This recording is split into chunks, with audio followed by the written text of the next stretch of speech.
Hi, everyone. Welcome back to Read and Learn English, the place where you grow your English skills through stories, not textbooks. In today's video, we're diving into a fantastic book called English Short Stories for Intermediate Learners. It's packed with 100 short stories, each designed to help you build vocabulary, understand English in context, and enjoy the process of learning. This isn't about memorizing long word lists or boring grammar rules. These stories are here to help you learn English the natural way, by reading, listening, and thinking in English. Each story we read will come with clear narration, natural pacing, and helpful explanations to make sure you follow along with confidence. Whether you're studying at home, on a break at work, or just want to enjoy a story while improving your English, you're in the right place. So, sit back, relax, and let's enjoy a great story together. And remember, the more you read, the more fluent you become. Let's get started. 1. The key. I'm late today and I have to leave for work very quickly. I am jumping into my car. As I turn onto the freeway, I'm suddenly not sure if I took my door key with me. I'm touching my bag. My God. I forgot my key, I say aloud. I make a U-turn and drive back as fast as I can. I park my car right in front of my door, although it's not normally where one is allowed to park or to stop a car. I live on the 3rd floor and still run up the stairs hoping to get away with it. I'm looking for the key in my apartment, but I cannot find it right away. After a few minutes, I come to the realization I had left the key in my jacket. I'm running downstairs back to the car. I'm looking around. Where's my car? In the distance, I see a tow truck pulling my car off. What is culture? I sit with several students in a cafe in Paris. We have an international meeting. Americans, French, and Germans sit at a table and discuss. The American asks, "What does culture mean in this country?" I say, "That term can mean a lot: literature, theater, art, or even the way we speak, including the way you conduct yourself." "Does it also include behavior?" asks the American. "Behavior in general terms probably is a part of it," says the German. "So that means when I behave I have culture?" asks the American, smiling. "More or less," I reply. "But education and manners would also describe culture. Can one say in France as well that I have culture and you do not?" asks the American. "No, that would be arrogant," I assert. 3. Food poisoning. My brother Mark feels terrible. He's been in bed since yesterday. He has nausea, a headache, coughing, and diarrhea. He also feels exhausted. My father drives my brother to the doctor. He explains the conditions to the doctor, and the doctor examines Mark. The doctor finds out that Mark has food poisoning. It's a dangerous situation because Mark is already dehydrated. The doctor also prescribes that Mark stay in bed and take strong medication twice a day. My brother believes his food poisoning comes from a kebab he had eaten the day before when he stopped downtown. 4. The neighbor. My mother and I are watching our new neighbor. Every morning at 8 o'clock he leaves his house. We're watching him from the kitchen window. The man is young and wears a suit and tie. We think he's a man of class. He is always coming and going at a particular time. My mother also has many friends and often invites strange men into the house as well. The men are very friendly and often give my mother gifts. After their visits, we sometimes have a lot of cash on hand. Just when the men have left, we usually rush to the mall to go shopping. One day we meet the new neighbor in the supermarket. My mother smiles at the man. They start talking. The neighbor comes to our house and spends time with my mother. A month later, my mother says, "We're going to move soon. We will live with Jeff, our neighbor. I convinced him to let us live with him." 5. Headache. Mrs. Meyer has a severe headache. The doctor examines her shoulder and prescribes the woman's pills that she has to take every day. In addition, the doctor gives the woman a list of activities to do. She is supposed to do yoga and meditation regularly, as the doctor states that the headaches come from stress. The woman does the activities for several days, but the headaches do not go away. After a week, she goes back to the doctor. "Do you feel better?" asks the doctor. She says no, and that she always gets a headache when she's nervous. "Do you sleep enough?" She states that she doesn't know. After further investigation, the doctor prescribes pills for nervousness, tablets for stress, and Valium for sleeping. At home, Mrs. Meyer now has a big box full of pills and tablets. 6. A new driver's license. 3 days ago, I received my driver's license. With a driving license, I can drive almost any car in the United Kingdom, and in most other European countries as well. I received my license shortly after my 18th birthday. It's important that I can use my license everywhere because I need to drive to Spain soon. Unlike in other countries, such as the US, the making of a driver's license in Europe can be very expensive. But there are some differences in Europe. For instance, in Germany, a driver's license is valid for as long as you live. Today I will be on the highway alone for the first time, driving my father's car, a Porsche. I'm going to drive slowly and leave the beer bottles at home. 7. New Year's Eve in Europe. New Year's Eve is always the night of December 31st in Germany, France, and Italy. Most people celebrate New Year's Eve with friends and family. At midnight, there are always fireworks. Most families also prepare a special meal. A typical New Year's meal is carp, goose, or hot dogs. Germans also love potato salad. Often New Year's Eve is an occasion for many people to drink lots of alcohol. Most young people also go to parties, and some even go dancing. On 1st January is a holiday all over the continent, with almost all businesses closed. On 2nd January, however, it's a normal working day in Europe. 8. Invoices and Contracts. I am a student from France and live in a small apartment outside of London. Every month I have to pay a lot of bills. The rent is an important bill and costs me more than anything else. Every month I pay the rent, the water bill, my phone, and the electricity bill. I usually have the bills automatically deducted from my account. If my account is empty, I will wire transfer the money. Contracts must be taken seriously and are very important in England. If you breach a contract in this country, you will certainly get into trouble. If your income is fluctuating, it is probably best to avoid contracts. 9. World Traveler. I was born in Dayton, Ohio, but to tell the truth, I never felt very comfortable there. Fortunately, I discovered different countries when I was still a teenager. My parents traveled a lot, and we were lucky to be able to live in different countries. For I can remember Asia, especially Japan, has always fascinated me. Europe is interesting, but most countries are not easy to live in, although the culture and especially the food was always the best. When I got a little older, I started to travel by myself.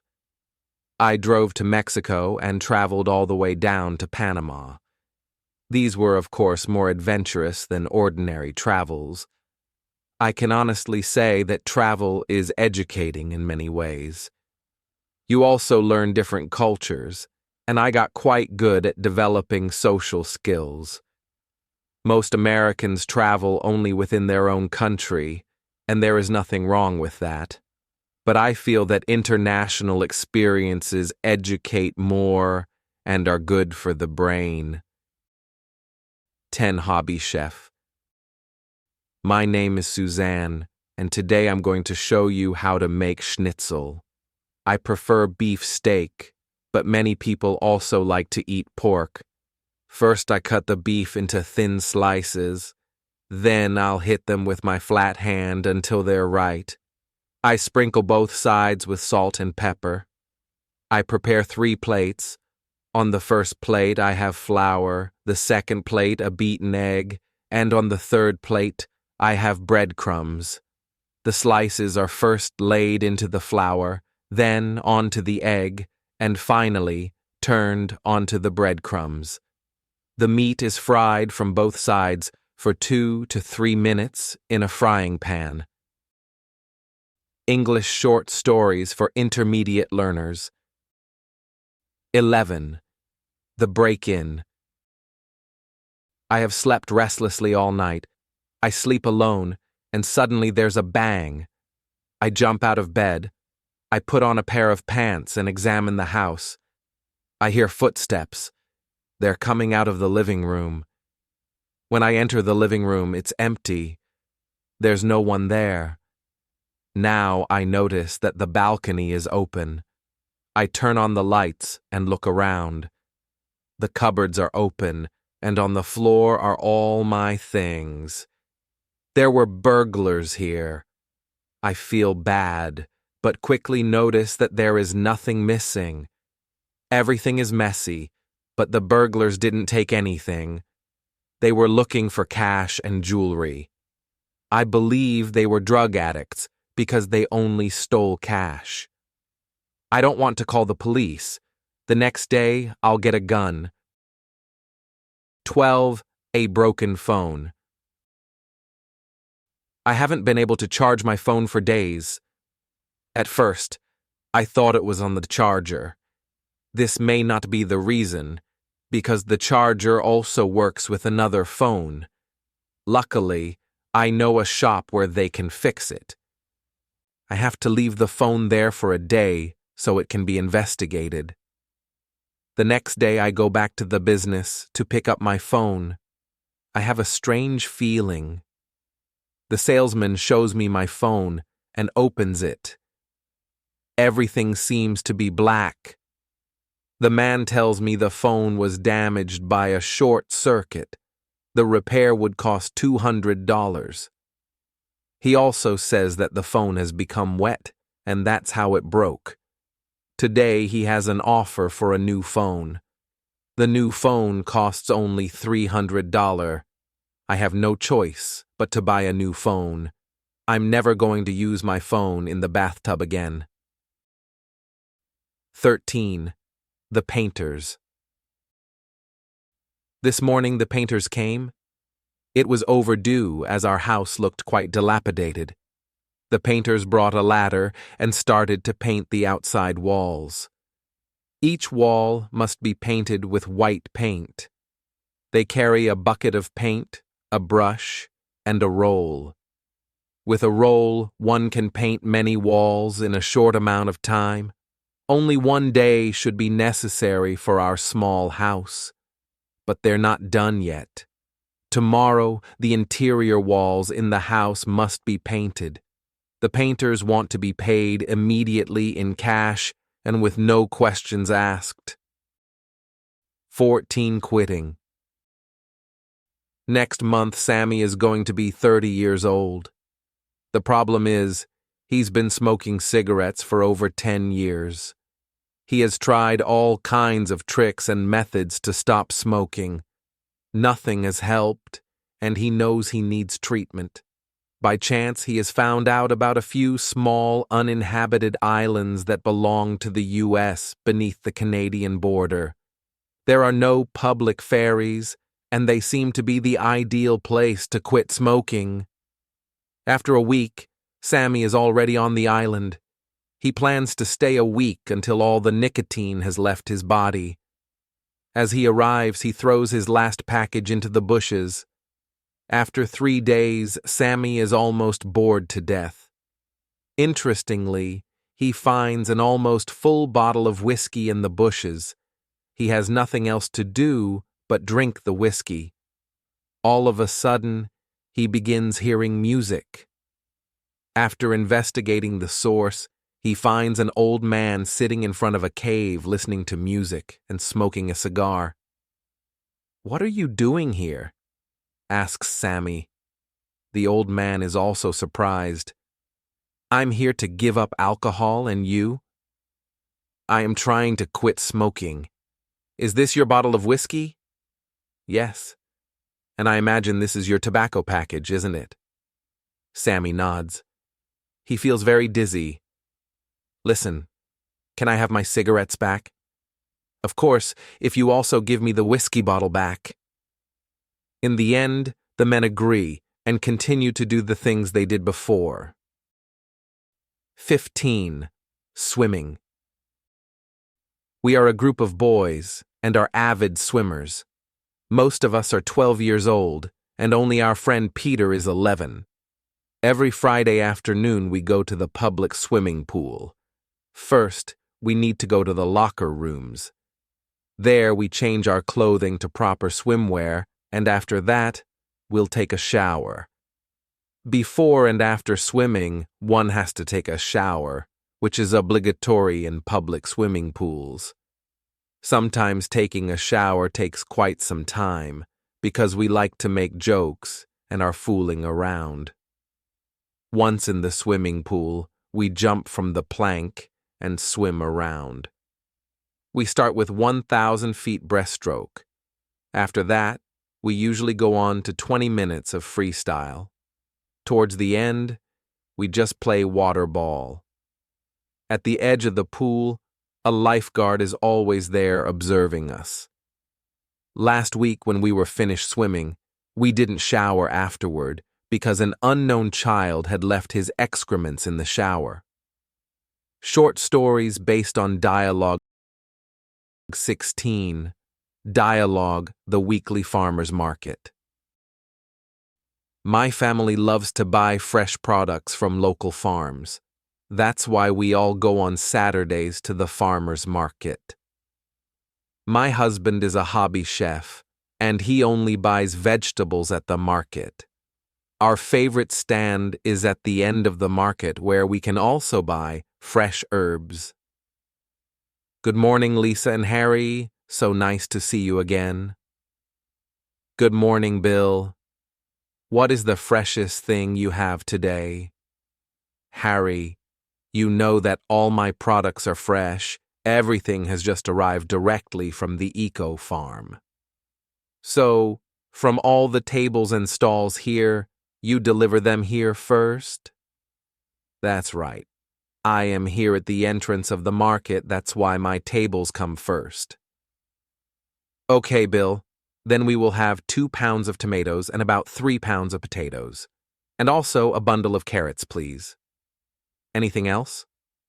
Do you also sell figs? No, they don't grow around here. Okay, how much do I owe you? That's $6 total. 17. The experiment.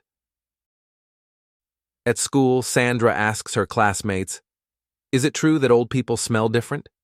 Her friend Gabby replies, "Well, they all smell rotten." John laughs. "No, only the dead are rotten. Old people are not dead yet. They are still alive." Gabby chuckles. "All right. Then we will call them mature. But as a matter of fact, I don't care how we call old people. I just don't want to be near them."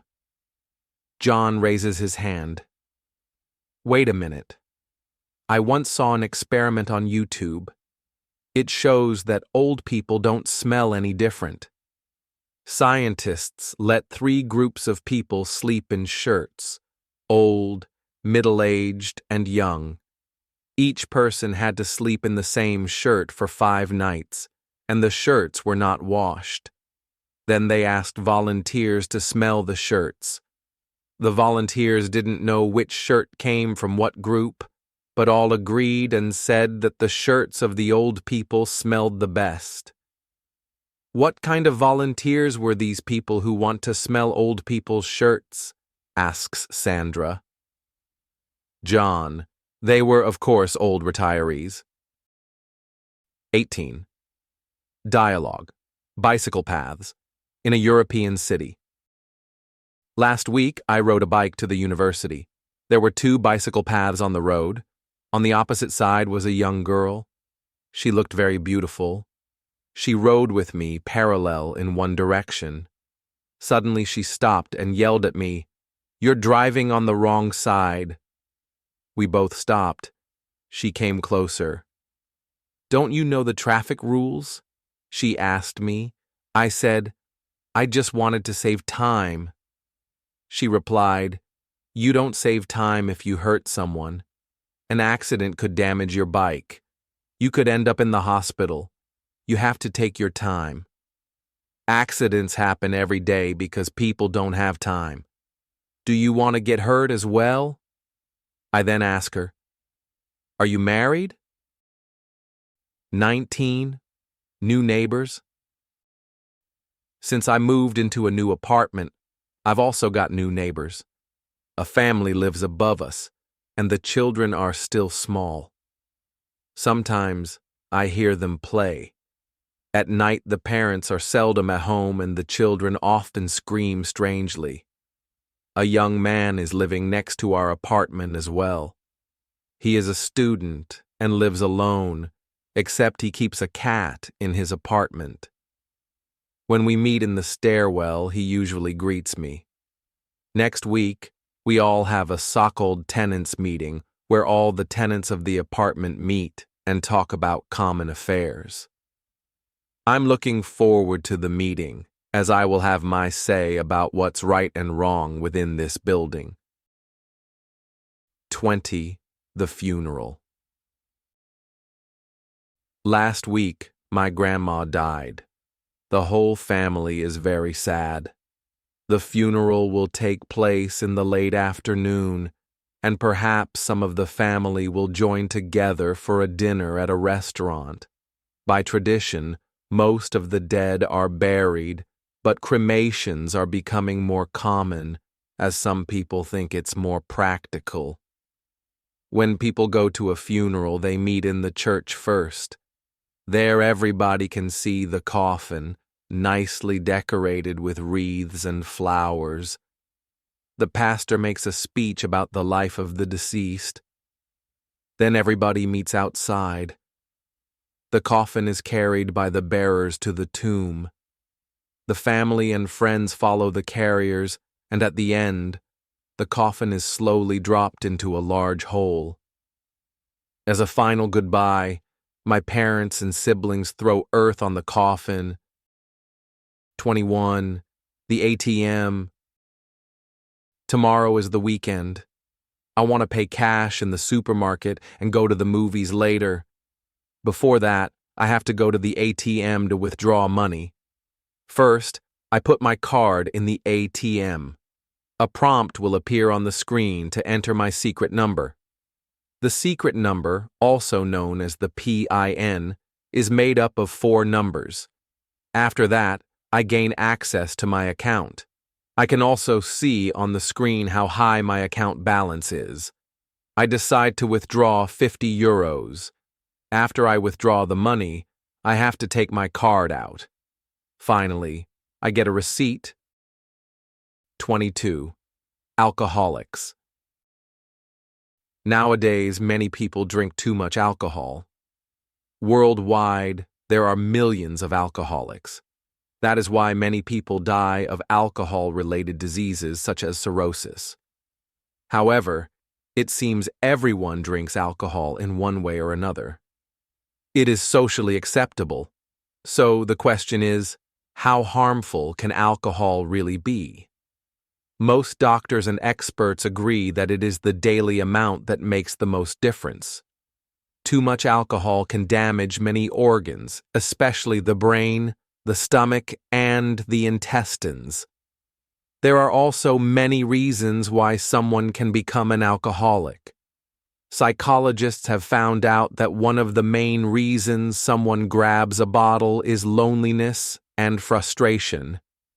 Defeating addiction can be very difficult, but it is also not impossible either. Most alcoholics can treat themselves by just cutting the amount or stopping by changing their behavior, but a doctor can also help with therapy. A special role can be played with the support of friends and family as well. 23. Cutting the cable cord. Over the years, our cable TV subscription has become more of a burden than enjoyment. We are not rich and have to count every dollar carefully that we spend. One of the more unnecessary luxuries we treat ourselves to is cable TV. Our kids love it, and my husband is watching sports and news channels all the time. However, our monthly bill is dangerously approaching the $200 mark, something we no longer can ignore. Since no one in our family is very familiar with modern technology, I had to do some research myself. Streaming TV via a so-called stick seems to do the trick. I convinced my husband to buy a smart TV and a little device called Roku. Ever since, we are all watching TV via streaming channels such as Sling, PlayStation View, and others. We are saving a lot of money as a result. Of course, nothing in life is free.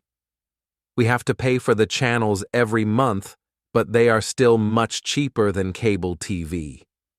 The bottom line is, this rather new technology is cheaper, and we are also free from a constant bombardment of advertising.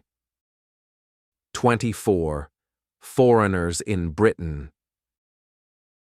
In England, there are many landmarks for sightseeing trips and popular tourist destinations in general. Probably the most visited cities by foreign tourists are London, Brighton, Yorkshire, and probably Britain's most visited sightseeing spot is the mysterious Stonehenge. Most foreign visitors want to stay in London as there are hundreds of famous places to see. Westminster Abbey, Big Ben, the Buckingham Palace, Piccadilly Circus, and the British Museum are probably even some of the most visited places worldwide. London alone has over 19 million visitors per year, and since the British pound has fallen sharply over the last few years, the UK will continue to be a very popular destination. The most common reason why foreigners like Britain is probably its culture, for instance, tea time, pub culture, and the Queen, but also its history that seems to be everywhere and connected to everything in their culture. 25. The Tourist Guide. Carlos was born and raised in Veracruz, Mexico, but he has been living in New Jersey for over a decade, since he had an accident and no one could help take care of him. He decided to go back to his country and live there with his family. Now, he is a tour guide for American tourists in Cancun. When the cruise ships come, there are virtually thousands of English-speaking tourists who not only want to see the beaches and restaurants, but are keen to explore the countryside and what the surrounding culture has to offer. Carlos accepts group tours as well as individual tourists. He is quite popular and made himself a name as a knowledgeable guide who has gained a small fan community on various online travel platforms. The tours usually start early in the morning and last until late afternoon. Many tourists wonder how Carlos speaks English without an accent. He tells them a little about himself, but that usually leads to more private questions. Carlos is not oblivious. For each question, he has prepared a perfect answer. This is something he had learned in the U.S. 26. To the airport.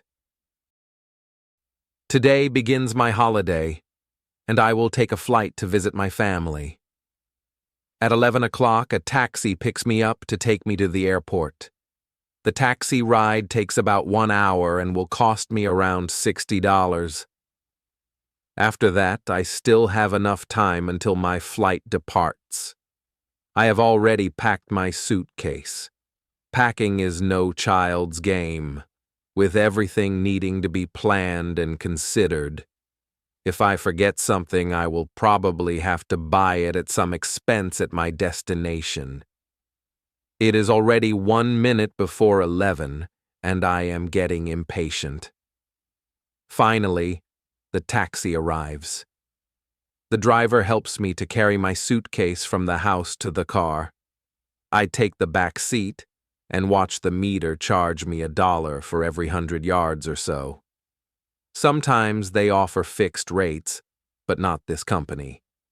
I think it's different in every city and state. Anyway, as we arrive, I give the driver a tip since he didn't take unnecessary detours. 27. The big move. Move to another city. Everything has been planned for weeks, but this Friday we'll finally make the move. All our household items have been packed in boxes. Most of the furniture has been carefully wrapped in blankets and foil. Additionally, we have made a list of which items are in which boxes. This will help us to save time when we unpack our stuff. It is difficult to make a move like this alone, which is why we have asked friends to help us. We also leased a truck for that day. Since we are doing everything ourselves, with a little help from friends and neighbors, we are saving a lot of money. Professional moving companies are expensive, and we would rather save our money to buy additional furniture since the new house is larger than the old one. 28. Driving and parking in Germany. I just moved to Germany. This is clearly a country for cars. The highway is called Autobahn, and these are excellent roads for high-speed car travel. Most Germans have a garage, and some families even own several cars. But not all is perfect in this country. Most Germans know that in the inner cities, there is no free parking. If you are looking for a free parking space where you are also allowed to, you might drive around for hours until you find one.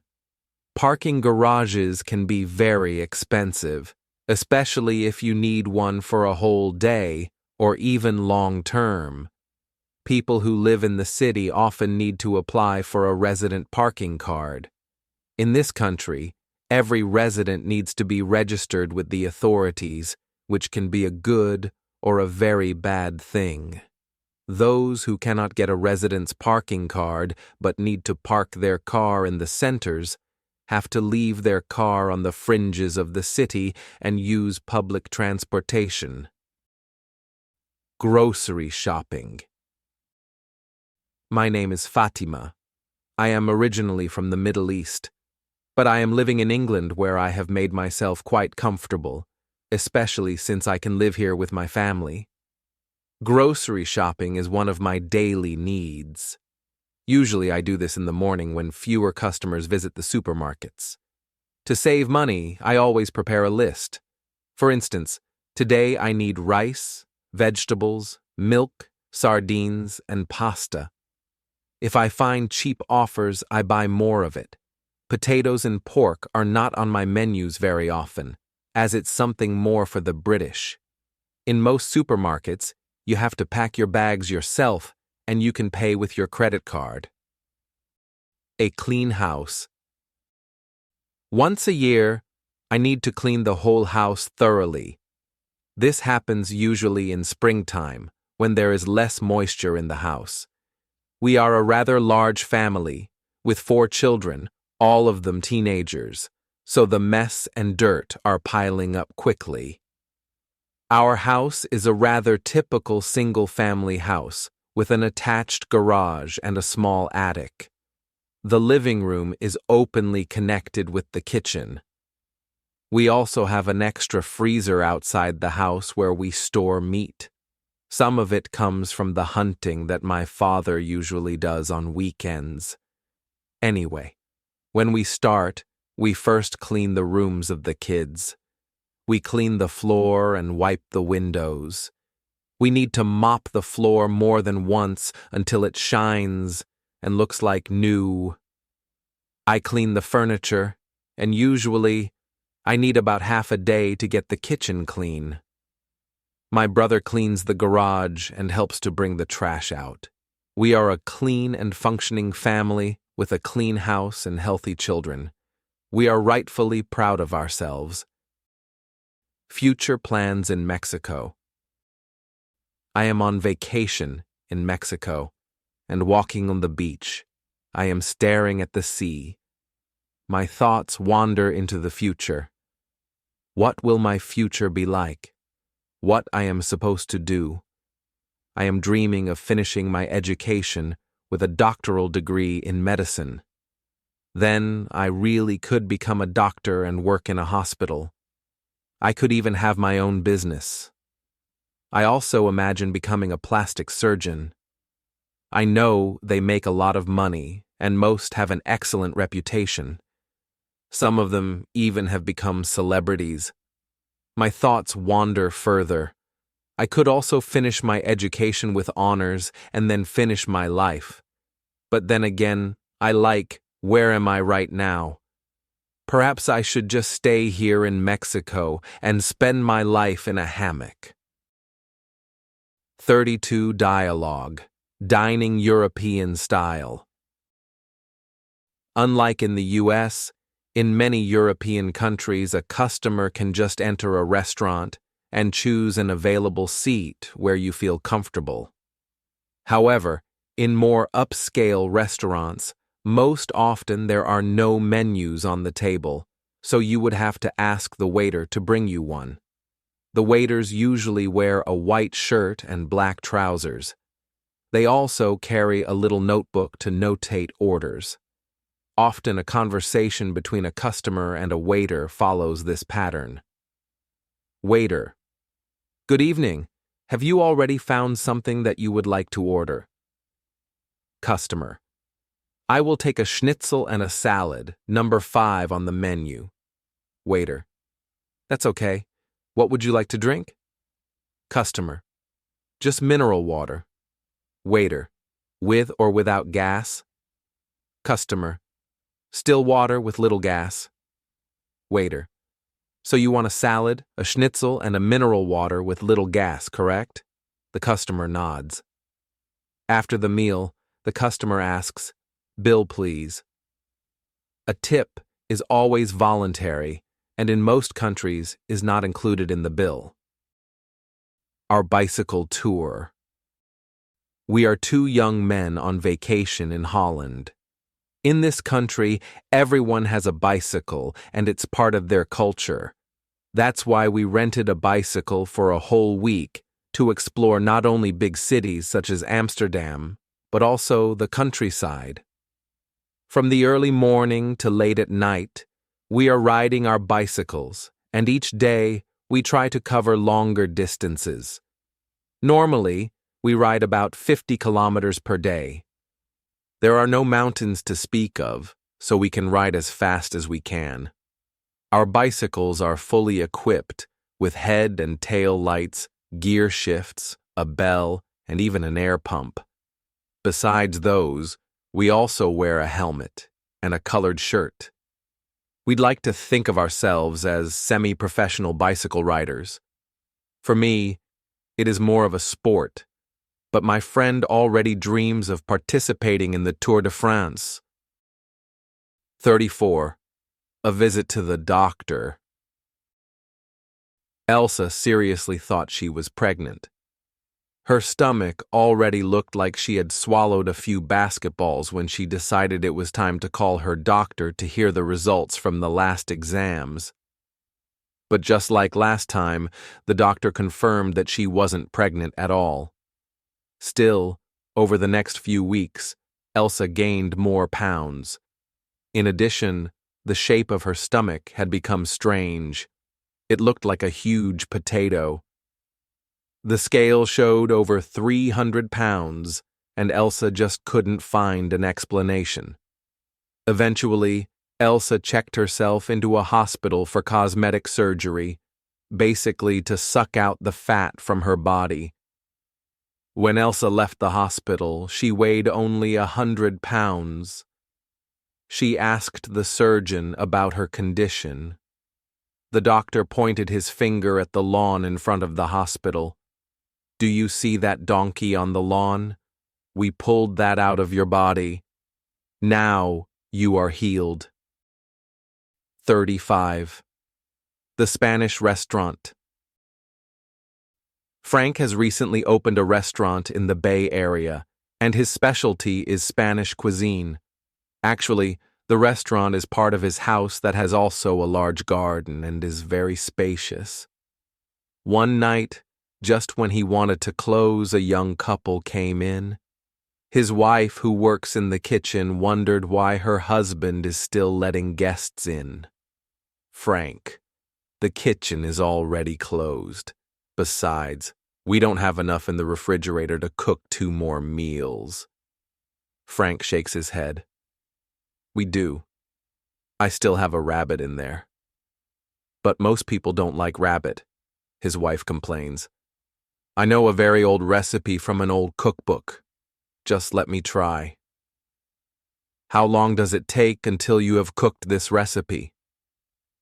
"It will take about an hour. I still have to pull off the fur since I shot the rabbit in the garden myself earlier." 36. The Mysterious Lamp. What Bruno Schmidt wanted to buy originally in this German flea market was a drum. He figured that to find a decent drum he had to go to a large flea market, is in a major city, and usually takes place on weekends. So it was on Sunday that he saw a large red drum on a table that also offered a lot of broken stuff and old, seemingly useless items. For some reason, the vendor didn't want to sell him the drum. "Can you not read?" the old vendor asked him. He pointed his finger at a handmade sign that said, "Take everything for €100. It seemed the man didn't want to sell only the drum. Then Bruno saw an old vintage lamp that looked really interesting. A typical lamp with a shade that one would put into the bedroom. He could use a lamp like that. Bruno asked the man if he could buy the drum and the lamp together. The old man nodded. Bruno took a closer look at the lamp. There were old decoration lines on the lampshade which also had old pergament and bright color. Then he saw what looked like a long number in the corner of the shade. Was that a tattoo? "What is the lampshade made off?" Bruno asked the man. "I don't think it's animal skin," answered the man. "I bought it myself at the flea market in Buchenwald." 37. Not always. Fish and chips. Molly runs a small restaurant in a small town in southern England. She sells fish and chips, but her most popular dish is hamburgers. She has been in the restaurant business for a long time, and since she is always eating her food in the restaurant, she doesn't feel very healthy. She thinks all the grease and fried meals have taken their toll on her health. She tells this to some of her regular customers, and most agree she should offer healthier food. Other customers, however, have pointed out that she should keep her restaurant cleaner since there are a lot of cockroaches. Sometimes they can be seen on the tables. Eventually, Molly buys several cookbooks about healthy food, especially exotic Asian food, as it fascinates her. One day, Molly has a brilliant idea. After a few days of trial and error, Molly sells Asian diet hamburgers. The customers like them, and some even think of them as fantastic. One regular customer asks Molly, "What is the secret of this new and tasty hamburger?" She tells him the meat is made of insects, which is very common in Asia, and that she catches the insects all in her own restaurant. 38. An unusual marriage. Mr. Meyer is a public accountant but works in a large insurance company. He has an excellent reputation for being reliable and having a high work ethic. In a short time, he has risen to upper management. However, over the last few weeks, Mr. Meyer has often been sick. It also seems he is not very focused, with his colleagues saying that he is distracted by something. Mr. Meyer actually has a secret. For some time, he has been engaged to his new girlfriend, but the real secret is that he met her on the street. The first time he met her, he paid for her time. One day, he tells his colleagues that he plans to marry his fiancée. One of his colleagues has always been suspicious and envious of him. After some research on the internet, he finds out that Mr. Meyer's fiancée has a questionable past. He reports his findings to the directors. They give Mr. Meyer a choice. He can keep his job, but he must not marry that woman, or he must leave the company. Mr. Meyer is desperate. Should he marry the woman or keep his job? Eventually, Mr. Meyer tells his bosses, "I will marry, but I am not going to marry the woman. I will instead marry my office if you give me a lifetime contract." 39. New shoes. Today, Gilbert is going to buy new shoes. In a shoe store, he asks the salesperson if they also have working shoes. The man replies that they actually have working shoes on sale for a special price. Gilbert sees a particularly nice pair of shoes on the shelf. He asks if they'd have these shoes in his size. The salesperson replies, "Sorry, they come as they are, with no guarantees for shoes on sale." Gilbert checks the price and buys the shoe ad hoc. The next day, Gilbert is wearing his new shoes. However, in the evening he comes back with one foot limping as his heel is wounded. His wife shakes her head. "Why did you have to buy shoes that are much too small for you?" Gilbert replies, "Only one of them is too small, that's why they were such a bargain." Ticket control. I remember when I was a kid, I spent some time in Germany. I even went to school there. In this country, trains are an essential part of daily transportation. We were a group of 4 children, and it was winter with a lot of snow. Irma was one of the smaller children. At that time, she was only 11 years old. We made a trip by train from Munich to a smaller city. It was a nice and modern train, and we had even our own compartment. We heard somebody knocking on the door. It was the ticket inspector, a man in uniform, just to see if we had bought tickets. One by one, he inspected the tickets, but Irma was nervously searching her bag. She couldn't find her ticket. The inspector asked for her identification, then told her to follow him. At that time, the train had stopped at a little town. We waited for Irma to return, but nothing happened. Suddenly, the train moved, and through the window, we could see Irma standing by herself, frightened at the train station. But Irma looked different. Then we noticed that Irma was just standing there without her jacket. She had left it at her seat, and apparently, the inspector had kicked her off the train, letting her practically freeze to death at the station. 41 Unemployed. Laura finds herself unemployed again. For the last 3 years, she has been working as an accountant, but the company went bankrupt. The company she was with before has outsourced all the accounting to a company in India. Over the last decade or so, Laura has been employed on and off, sometimes with many jobless months in between.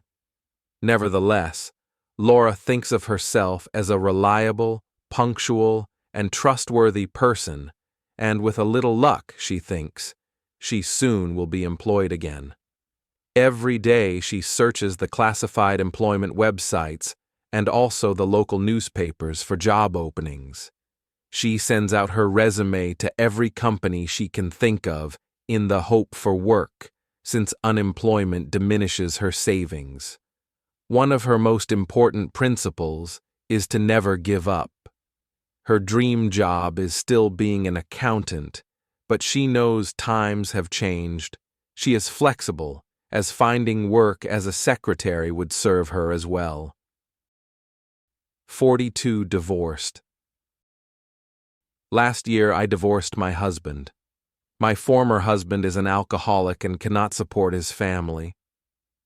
Fortunately, the children are already working, but still, they need financial support once in a while. I am meeting other divorced mothers at weekly meetups. Often we do excursions or share leisure activities. Some of my divorced friends will marry again, as it happens quite a lot. I noticed, if people stay alone too long, they become often alcoholics themselves. I have said goodbye not only to my husband, but also to alcohol. I am on the best way to master my life anew. 43. Buses and trains. Marco and Jane are siblings. Every weekend in the morning, they start a trip to visit their grandmother. Their grandmother lives in a distant city. Since the siblings don't have a car, they need to take public transportation, precisely the train and the bus. First, they have to take a communal train to the next major city. At the main train station, they have to take the metro train to get to the other side of the city. After that, when they have finally arrived at the last station outside the city, they have to take a bus to get to their final destination, a village in the countryside. The whole journey takes about half a day, and usually they arrive just before lunch. After resting an hour or so, they leave and take the trip back to the city, taking the trains again just to arrive home at dinner time. They both save eagerly to buy a car, as a trip to their grandmother by car would just take about an hour. 44. A famous book. For about a month, I have been reading a fascinating book written by a famous author. The book is a novel and is about an old man who goes out fishing in the ocean. He has to fight a large and mighty fish, and in the end, the old man wins this struggle. However, the book shows a deeper meaning. The author is Ernest Hemingway, who wrote the novel The Old Man and the Sea in 1951 in Cuba. This work is considered as one of the best in world literature. He was awarded the Nobel Prize for World Literature. I am fascinated by this book, and I'd love to read more from this author. I also think that good books are much better than movies. 45. A simple salad. Lisa works in a fine dining restaurant in London. She just started 2 weeks ago. Most often she works in the kitchen, but when the restaurant is busy, she must also help out as a waitress. The chef is well known and a celebrity, and today he will work in the kitchen himself. Dinner service has started, and the first orders are coming in. The chef shouts at Lisa, "I need a simple salad, Lisa." Lisa immediately starts to work on it. First, she cuts lettuce and then mixes the salad with sliced cucumbers. She also chops a tomato in 4 pieces, cuts an onion and a few olives into the salad. In the end, she mixes all the ingredients with olive oil, vinegar, salt, and pepper. "The salad is ready," Lisa shouts out. The chef looks bewildered at the plate. "This is what you call a simple salad?" 46 Easter. Easter in England and Europe in general is a holiday that involves the whole family. On Good Friday in the countryside, they often make bonfires where family and friends gather for some barbecue, and sometimes music is played. The Easter festival is a tradition in many countries. For children, Easter morning is the most important day of the festival. In the morning hours, children love to paint hard-boiled eggs and hide them in the bushes. They make a game out of it to find the hidden eggs, but not all of the eggs are always found. Even weeks after Easter, there are times when the land stinks of rotten eggs that haven't been found. 47. Vegan food. Maria knows that she needs to stay on a diet. She has read many diet cookbooks and does stretching exercises in the morning hours. She also has studied and experimented with many diet recipes, but a lot of recipes contain meat, which Maria tries to avoid. However, cooking takes a lot of time, and whenever possible, she tries to find a healthy restaurant, as she doesn't want to cook every day. A good friend of hers told her about a good vegetarian restaurant. Maria tries the restaurant and finds the dishes delicious. Almost all of the dishes are vegetarian, and some are even only vegan. After a short time, Maria has become a regular customer. Her favorite meal is a vegetable soup, which is supposed to have no meat at all. One day she asks the cook why the soup is always so delicious, as she wants to know the secret. The cook answers that he is always using chicken stock. 48 Evacuation. We are retirees and live in a nursing home. Last fall we had a big storm. The storm was only the beginning. After it poured for days, the whole town became flooded. In the end, we had a power outage. The heating, electricity, and even the telephone was dead. At first, we took it lightly, but at night it got really cold with the temperature dropping below 0. It took 3 days until the buses arrived. They were supposed to evacuate us.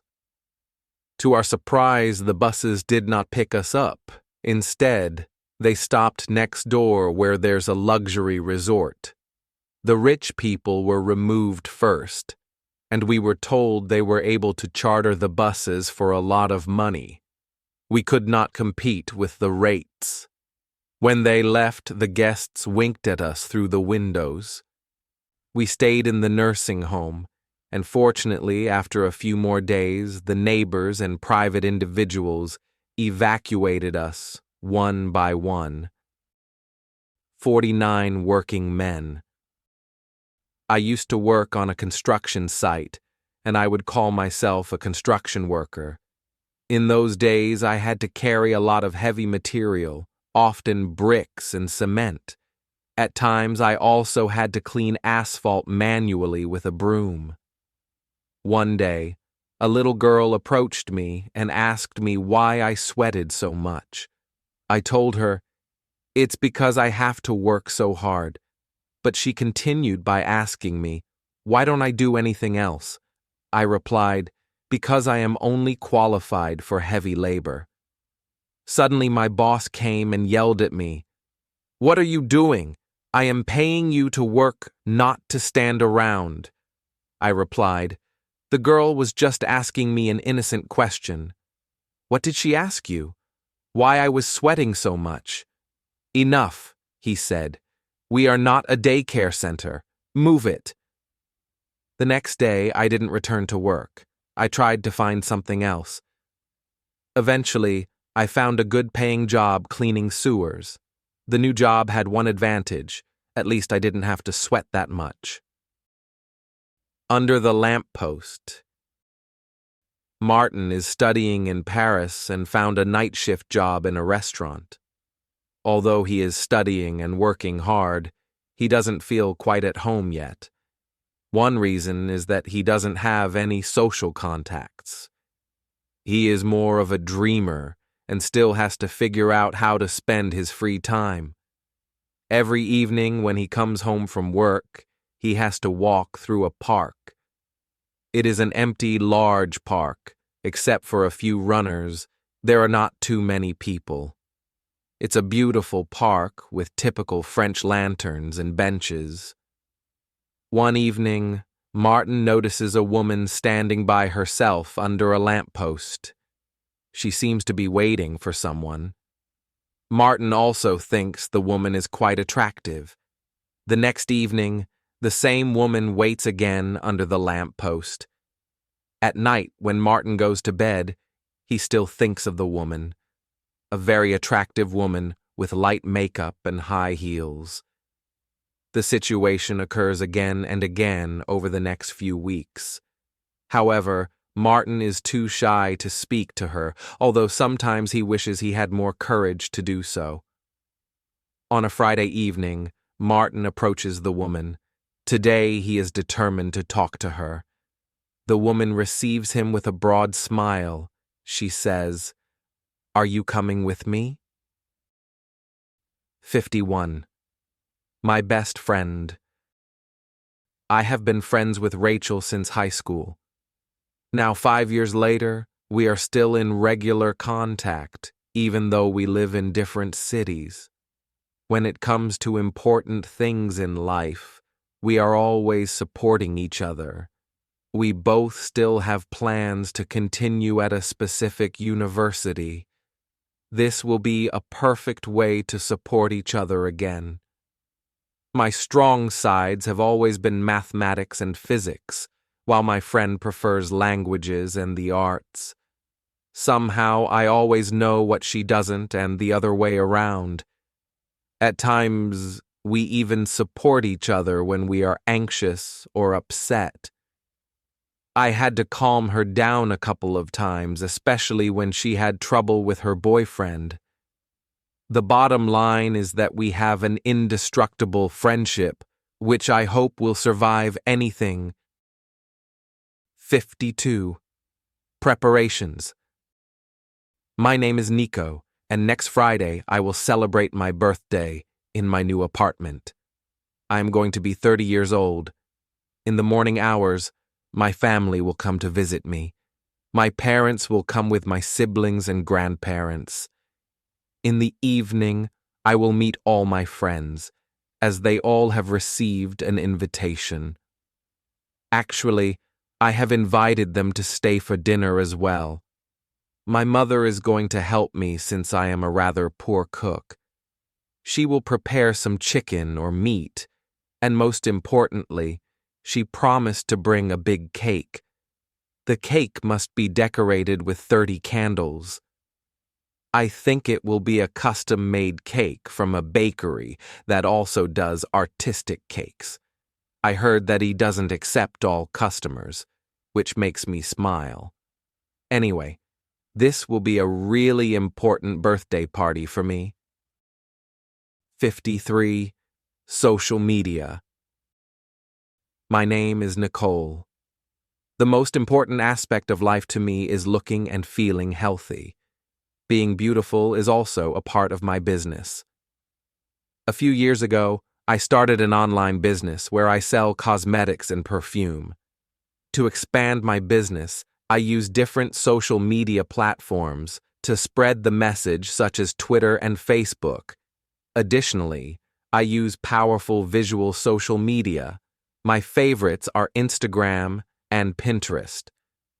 I try to spread the word on how women can stay young and beautiful. Interestingly, I receive a lot of new virtual friends, and it seems like everyone wants to connect with me. In the end, Many customers also become friends, or sometimes even business partners. I have never regretted going back to my old job as a sales clerk. My life, my friends, and my money are coming from my online business. 54 big lenders, big spenders. After work, I sometimes go to a pub. Usually I order a large beer, and if there's a chance, I'll watch a football match. Most men who go into the pub are regular customers, and some of them I know personally. For me, it's always fascinating to learn about their different backgrounds. There is one customer that I believe has come there every day for years. He likes to talk about himself, that he is a successful businessman, and that he is a wealthy man. One day he's asking me for a favor. He asks if I can lend him £50. Normally I am not someone who lends money easily. Anyway, he told me that I'd get it back tomorrow, so I gave him the money. The next evening he showed up in the pub and he gave me back my money without much ado. A week passed by, and that old customer asked me again for money. Again, I gave him some, as I expected to get paid back the next day, just as before. Strangely, the next evening, the man did not show up. I asked the bartender and other customers if anyone had seen the man.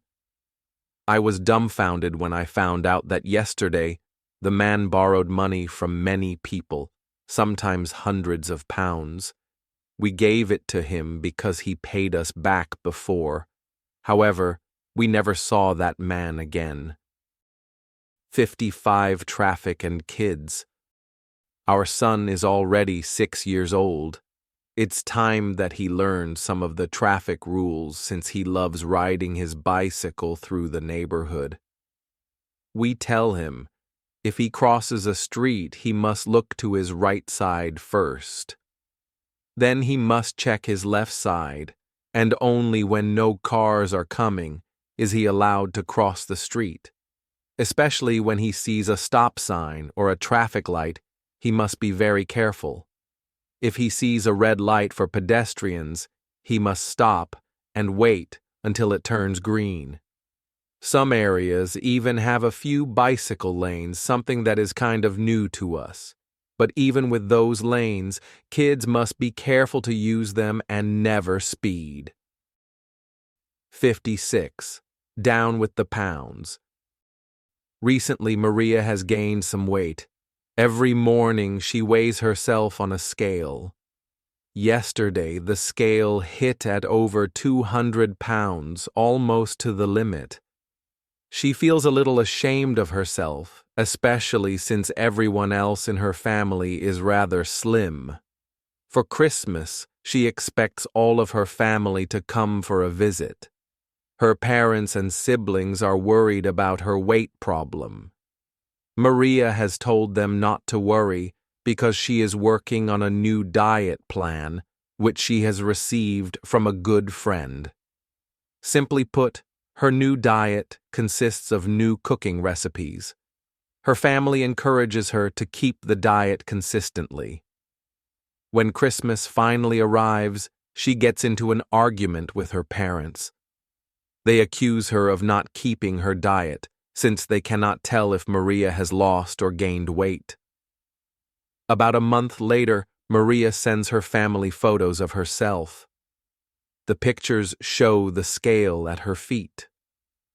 Amazingly, she weighs only 120 pounds. All of her family congratulates her on what a wonderful job she had done. However, Maria has a secret.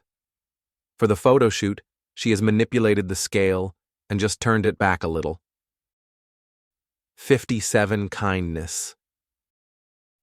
Stephen is a movie buff. Today is Friday, and for this evening he plans to go to a theater to watch a newly released movie.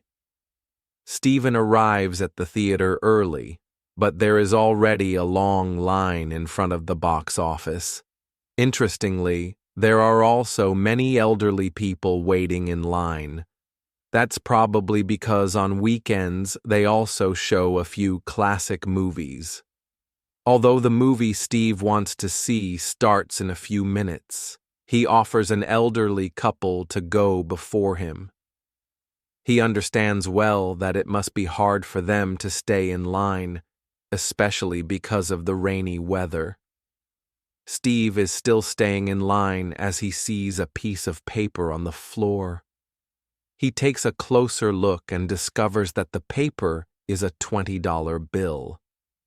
He picks up the money and wonders if somebody in front of him might have dropped it. The elderly couple watches him. Suddenly, they approach him.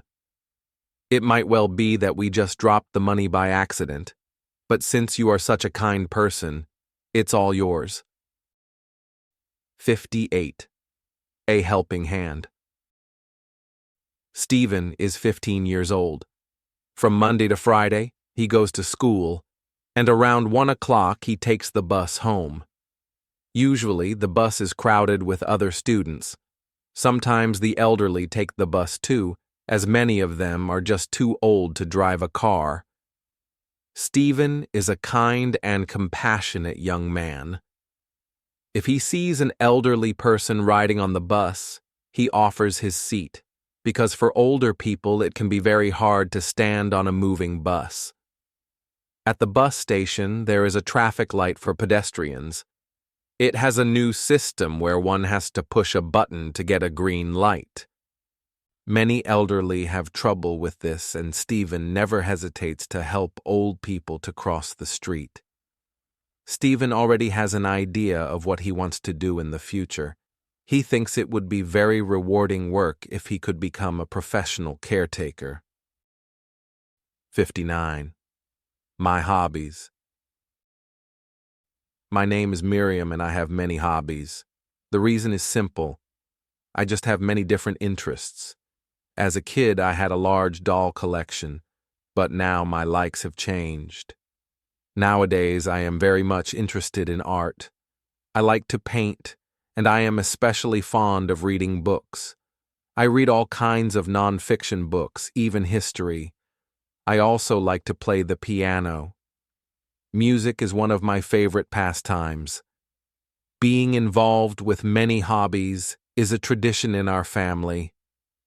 My sister likes to read books about philosophy, and everyone in my family participates in cultural activities. Besides reading and music, I also like to play tennis, and on special occasions, such as on vacation, I like to play golf. My parents are much more into animal breeding. My father is an expert with dogs and exotic animals. If time allows, I love to travel. However, I consider myself more of an explorer than a typical tourist. Having many hobbies and doing a lot of sports keeps my mind and body active and helps me to look forward in life as well. 60. Vacation is important. My name is Astrid.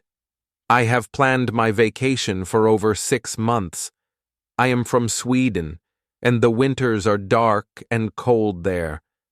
I have not made a career choice to speak of, but I have saved enough money for an extended vacation in Southern Europe. Vacation is something I take very seriously, and I try to plan as early as possible. That's because during school holidays, and especially in the winter time, the airlines raise airfares disproportionately. Next month, I will begin my winter vacation. I will fly to the island of Tenerife, which is a part of Spain, but is located far out in the Atlantic Ocean. I am excited about my upcoming vacation, as vacation time for me is the most important time of the year. 61. Learning in a group. My name is Sophia. For about 3 years I have been living in Texas. I came here from Honduras with my whole family. My brother-in-law has resided in the U.S. for many years and is a government employee. That's why the rest of the family was able to immigrate to the U.S. There is violence in my home country, but the reason we wanted to settle in North America was that the wages are much higher and life is more convenient in general. In a language school, I am trying to improve my English. Sometimes I don't understand everything that's being said. Then I ask the teacher, "Can you speak more slowly, please?" Actually, my English has improved a lot since I am learning in a group. It is just more fun and engaging learning in small groups. I am glad that I have the opportunity to learn proper English in a country where sometimes it is not even necessary. 62. Our new house. My dad had bought a big new house for all of us. The house has 3 floors, and on each floor, it has 8 rooms. It also has a large attic, which my dad plans to rent out. My dad explains to me that it is not easy to find reliable and affluent tenants. This weekend, he is expecting some applicants. Last weekend, we already had some applicants, but they were not qualified. The first family was unemployed, and the second family wanted to bring in a sick grandmother. My dad prefers to wait until he finds the right people. He says it's best to have single persons without family and non-smokers. 63. Studying abroad. My name is Cliff. I am from the U.S. and I would like to study in Germany. I have excellent grades, but for admission to a German university, I'd need to speak sufficient German. With a language exam, such as the DSH or TESTDAFI, can prove my expertise. However, if I apply for an international major, a German language exam is not necessary. Then I am allowed to improve my German language skills in a regular language course. Fortunately, I already speak some German. 64. The circus.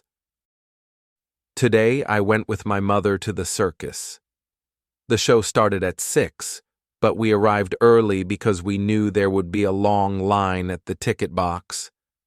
My mother asked why the tickets are so expensive. The salesperson explained that they have big animals such as tigers, etc., and they need to eat enormous amounts of meat every day. Finally, the show starts. First, we see a clown who makes jokes by gesturing with his hands. Then a huge cage is set up and the animals arrive. We see an elephant that raises a leg, a monkey that is dressed in a girly school costume, and then we see the big cats led into the cage. A tiger has to jump through a burning ring, and a lion has to jump from stool to stool. I ask my mother if the animals are also doing such things in nature. My mother responds that she doesn't know. 65. The car accident. Last month I drove home from work just as I do every day. I was driving slowly and stopped at a traffic light. Suddenly I heard a loud bang. The car behind me had hit my bumper. I immediately got out of the car and saw that the taillight was broken. The driver admitted his guilt immediately and offered me money for the damage. He wanted to give me $500 cash. I rejected his offer and told him I was going to call the police. Suddenly, all around me went black. I have no memory of what happened at that moment. I awoke in a hospital. The doctor told me somebody had shot me from behind. 66. Our hotel. We have just arrived at our hotel. This year we will spend our vacation in Spain. We have booked an all-inclusive hotel and the check-in was very efficient. The friendly receptionist gave us the room key after we paid a security deposit. We are from England. At first, it seemed the hotel had a very high standard. The rooms were spacious and everything looked great. The next day, things started to turn out different. We discovered fat cockroaches in the bathroom and the closets were dirty. We bought travel insurance, but unfortunately, they don't pay for dirty rooms. My husband had an idea. He took pictures of the closets and cockroaches. In a nearby pharmacy, we asked for medication against diarrhea. I immediately contacted the insurance company and informed them that we have all become sick because of the unclean room. I attached a photo of the medication and the receipt. A few weeks later, the insurance had refunded our stay. 67 in the office. My name is Tanya, and I am a secretary. I am usually very busy, especially on Mondays. In the morning, I have a 30 minutes drive to the office. First, I make coffee, and then I begin taking phone calls. When my boss comes in, I have to do him a personal favor. Afterward, I am usually feeling bad. Later in the day, I bring the mail to the post office, and in the afternoon, I am cleaning the office. When I get home around 7, I need to go buy groceries. During the week, I often go to bed early. Sometimes I dream of my boss. Actually, I like my boss, partly because he always buys me gifts. 68 A walk in the park. Tom and Liz are good friends. Every Sunday, they take a walk in the park for a couple of hours. Usually, Tom picks Liz up at home. Today is Sunday, and it's also Tom's birthday. He just turned 13. Tom has an idea. He knows her parents are not home today and goes to visit her early. He knocks on Liz's door and she opens it. Why are you early? I am not ready yet. You don't need to be ready for a walk. What do you mean, Tom? I came to visit you at home. Just let me in, and the rest you can imagine. 69. A special credit. For years, Jane had been planning to acquire a new car. The problem was that she was unemployed and still lived at her parents' home, strictly speaking in the basement. She ran an online business, but that was not nearly enough to save money for a used car. Her parents weren't interested in helping her because they considered her old enough to earn her own money. With or without help, she needed that car. On Monday morning, Jane stood in the middle of an intersection and waved glossy pamphlets at cars. Jane was begging for money. However, at midday, she met a neighbor who changed her life. The man felt sorry for her and gave her his old car. 70 winning the lottery. My dad and I heard that my uncle had won the lottery. The game is called 6 of 49, which means my uncle had to guess 6 correct numbers. We all think my uncle has become a millionaire. However, my dad explains that my uncle still has $2,000 of debt owed towards our family. We decided to visit my uncle. As he opens the door, he smells like alcohol. He tells us he never won the lottery, but that he had bragged about it in a bar. He just wanted to show off. My dad still demands his money. At the end of a long conversation, my uncle gives my dad his car. By doing that, he has paid his debts. 71. The application. Last month I lost my job because I had an argument with my boss. I just left the office and went home. In my desperation to find a new job, I went to an employment agency. They said I am qualified for many different positions. I agree with that statement because I think of myself as an honest, dedicated, and diligent worker. Every day I send out new applications, and many of them I send via traditional mail to catch the attention of potential employers. However, most companies are not even answering. Yesterday, I received a letter. The letterhead looked quite familiar. Then I looked at the sender. I couldn't believe it. Apparently, my former company had fired my old boss, and now they are offering me the same position I had before. 72 taxi driver. Steve Jones is a taxi driver. He is a very hard-working man. He drives his taxi for at least 12 hours a day. Sunday is the only day when he doesn't work. Although his job is very demanding, he meets a lot of different people. Many customers like to chat with Steve. Besides, he is driving a large limousine, and that makes the job more bearable. Many of the customers leave him a large tip. He cannot complain about the money. However, in the future, he would like to do something else. Steve has been thinking a lot about what he should do in the future. The other day he felt inspired. Now he has a pretty good idea of what he is going to do after he quits this job.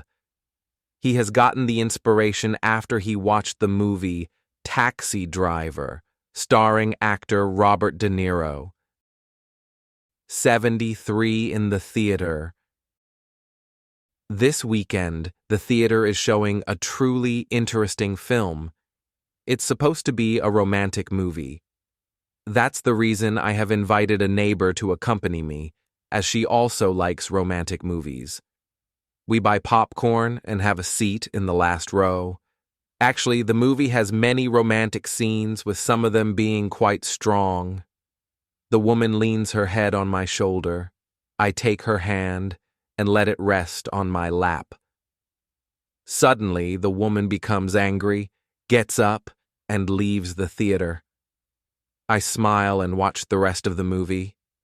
For me, it was a lovely evening. 74 at the bakery. My work shift starts in 15 minutes. Before I get to my workplace, I like to stop at a local bakery to buy a sandwich. As I open the door, there is already a long line of customers. There are at least 8 people in front of me. They buy everything from cakes to fresh French bread. I have to be in the office in less than 10 minutes. Then comes my turn. Suddenly, an old man cuts the line directly in front of me. I say, "Excuse me, would you please stay in line?" The old man, as well as the sales clerk, is ignoring me. The old man is having a chat, and he wants to buy something that takes a long time to pack. I feel the heat rising in my head. I grab a cake and throw it into the face of the sales clerk. He drops to the ground while everybody screams and runs to the exit. Then I am alone. I take my sandwich and leave. 75, my old driver's license. Yesterday, I turned 70. I have been driving without any accidents for as long as I can remember. I always drove by car, even short distances, and I cannot imagine living without a vehicle. The reason I have never had an accident is that I always drive very carefully.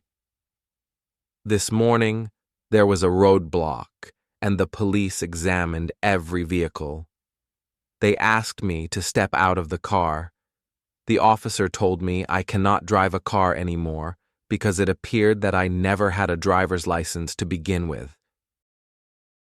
76 dialogue. Where is our cat?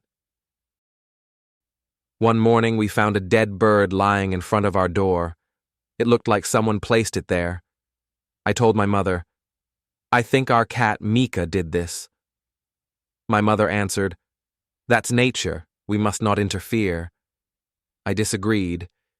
"That's dangerous." "Why?" "The dead bird carries bacteria. Mika will bring that bacteria into our house." "You are right," said my mother, concerned. My mother had to make a decision. She took the cat into the house. After that, I never saw Mika again. 77, the first time in England. This morning I finally arrived by plane for my first time in England. I'm going to stay here for about a year. I came here to find work. It seems as though this country is very well organized. There is a lot of public transportation available, and the streets are clean. The cars drive on the left side of the road. The supermarkets are well stocked also. I think the British are very polite people. I have noticed courtesies, such as waiting patiently in line and apologizing on every occasion. It seems to be very common. In my country, the people are also nice, but more affectionate. 78, a happy marriage. My name is Berta. For over 8 years, I have been married to Helmut. He is a successful businessman, and I am a homemaker. We don't have children, but we do a lot of things together. My husband is very romantic and takes good care of me. However, we also have our differences. My husband likes sports and regularly goes to the gym. I, on the other hand, like to get up late and enjoy watching TV. Unfortunately, I am overweight, but I have promised my husband to start a diet. Recently, he came home early and caught me in the basement where I was indulging in candies. 79 school and our future plans. Sabine goes to school. Her teacher would like to know what the students want to do in the future as a profession. What profession would you all like to have in the future? Asks the teacher. Michael is the first to raise his hand. I'd like to become a doctor so I can cut open bodies and see what's in there. Lucas nods and raises his hand. I want to become a police officer so I can shoot the bad guys. Nicole is laughing as she goes next. I would like to become a pilot, then I can feel as free as a bird. Finally, it's Sabine's turn. I want to become a teacher. I would like to help students be able to make good decisions about what they want to become in the future. 80. I marry my office. Mr. Meyer is an accountant and works for a large company. He has regular working hours. Mr. Meyer starts his day at 8 o'clock, and at 5 o'clock he leaves his office. Lately, Mr. Meyer seems ill. His colleagues say that he does not seem focused.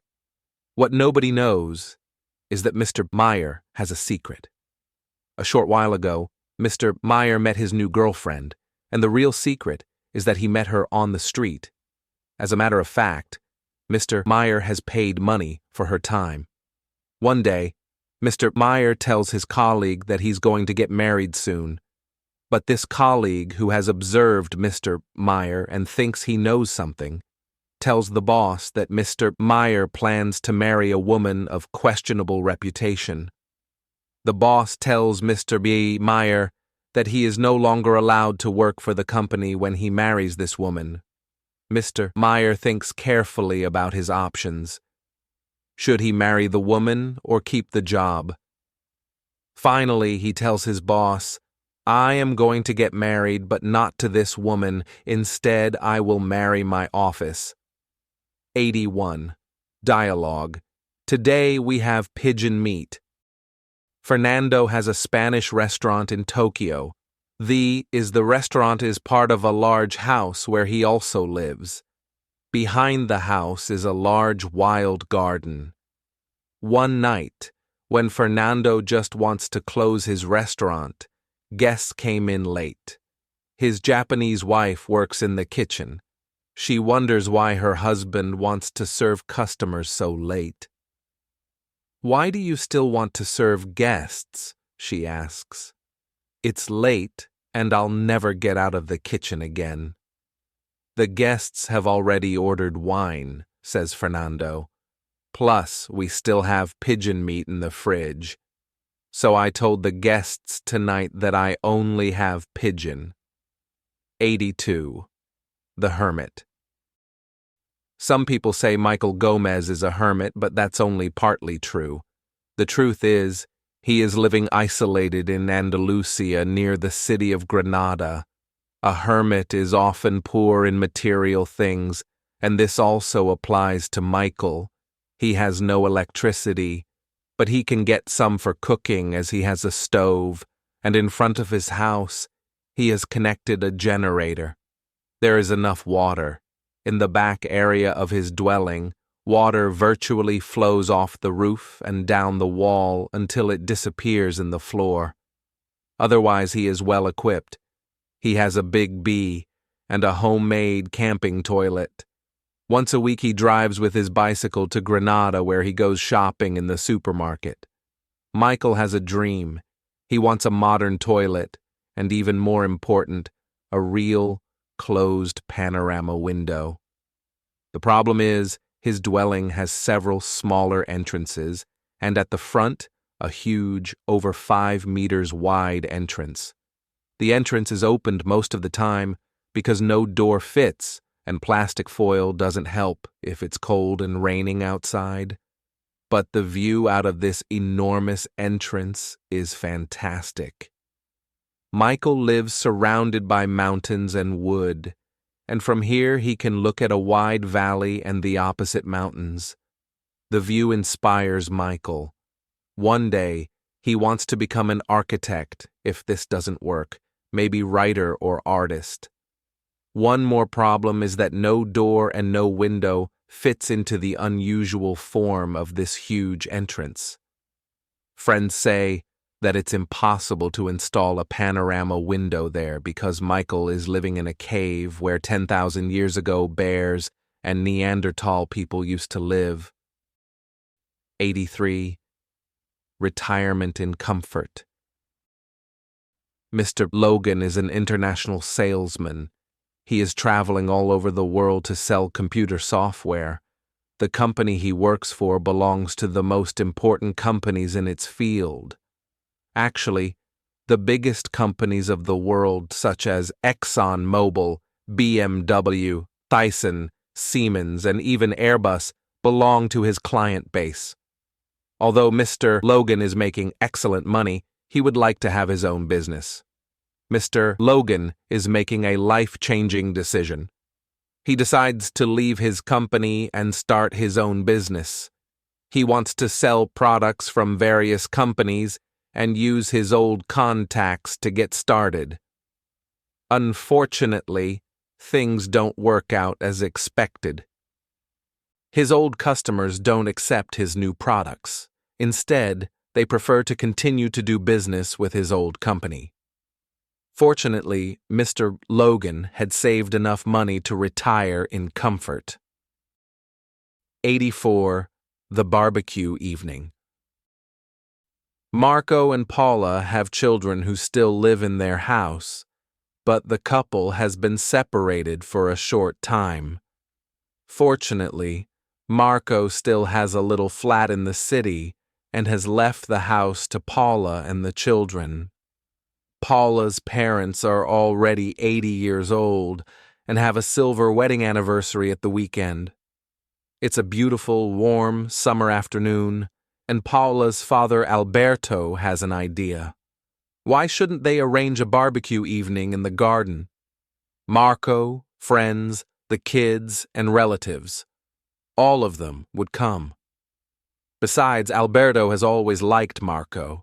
After all, they are both hunters in a hunting club. Break up or not, it would be a great barbecue evening. Alberto calls his daughter and expects a promise for the weekend. It costs Paula a lot of conviction that Marco should be the grill master in his own garden. Marco agrees.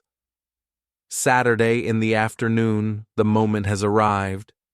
The grill is turned on while the children are playing and the adults are drinking beer. Music is blasting out of an old stereo. Alberto helps Marco at the grill, although it is difficult for him, and he had forgotten his glasses.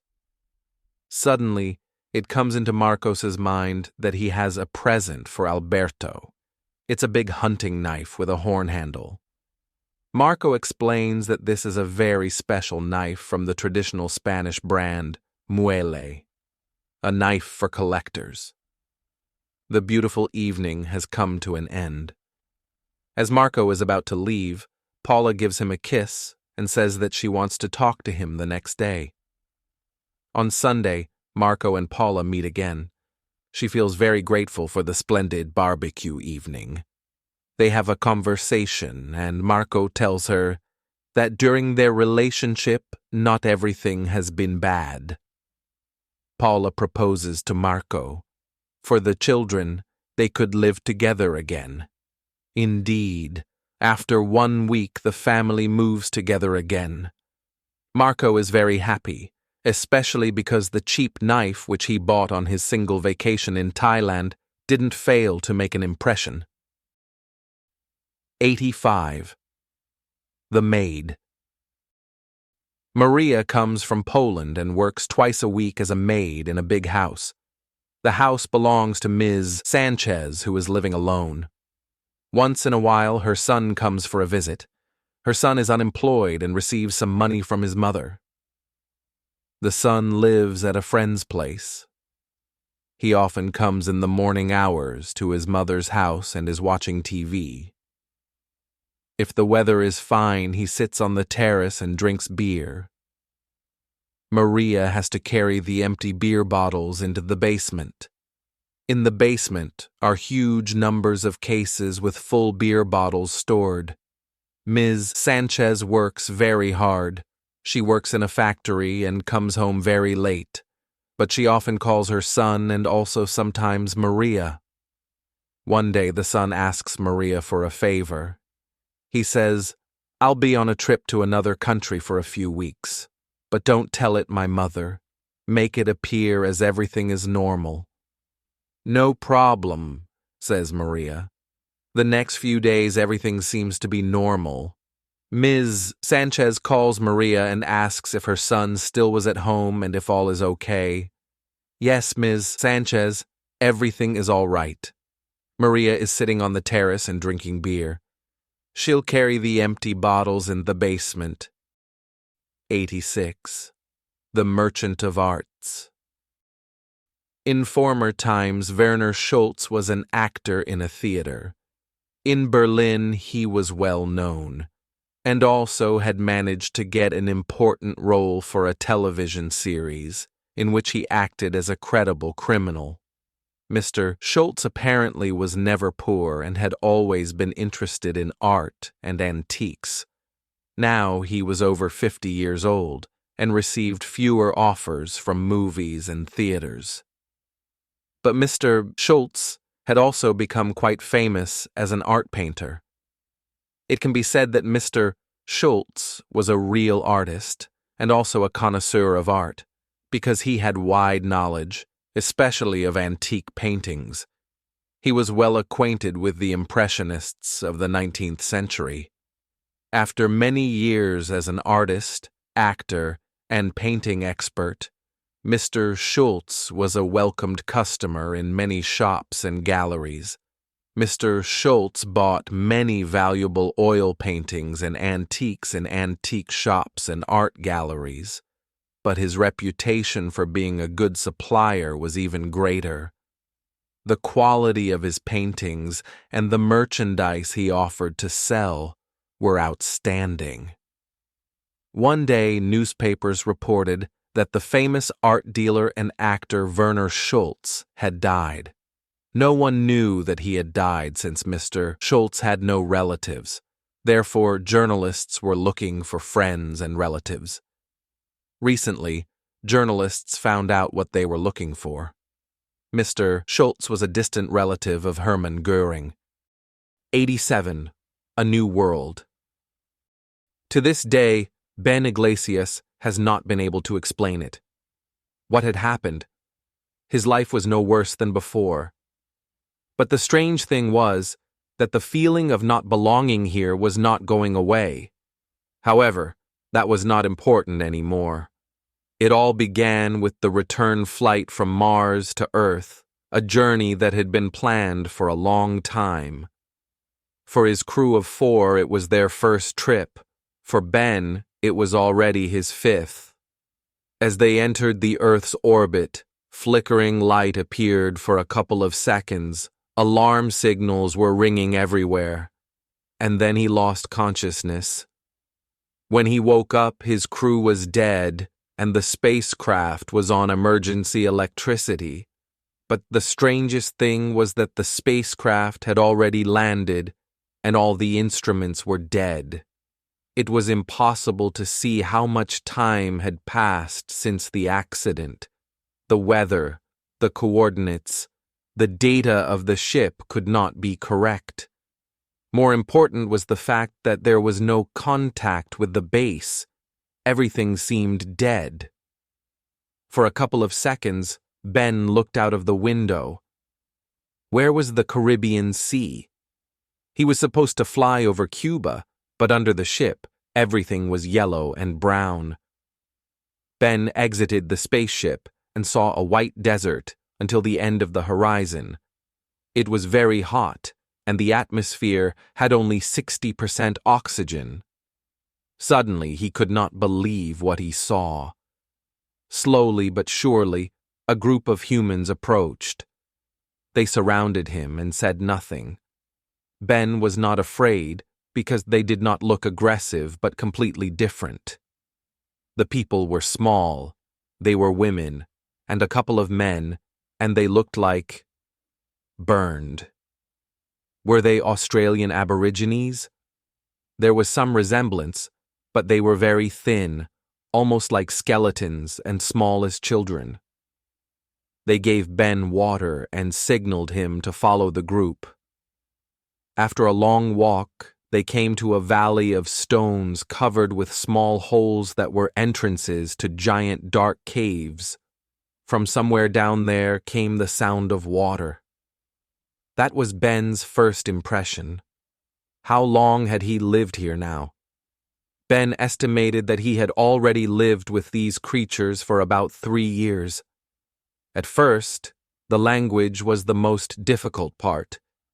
Now they were like his family. His wife was 4 heads smaller than him, but it worked. She always smiled at him. Life was no longer important. Ben felt good.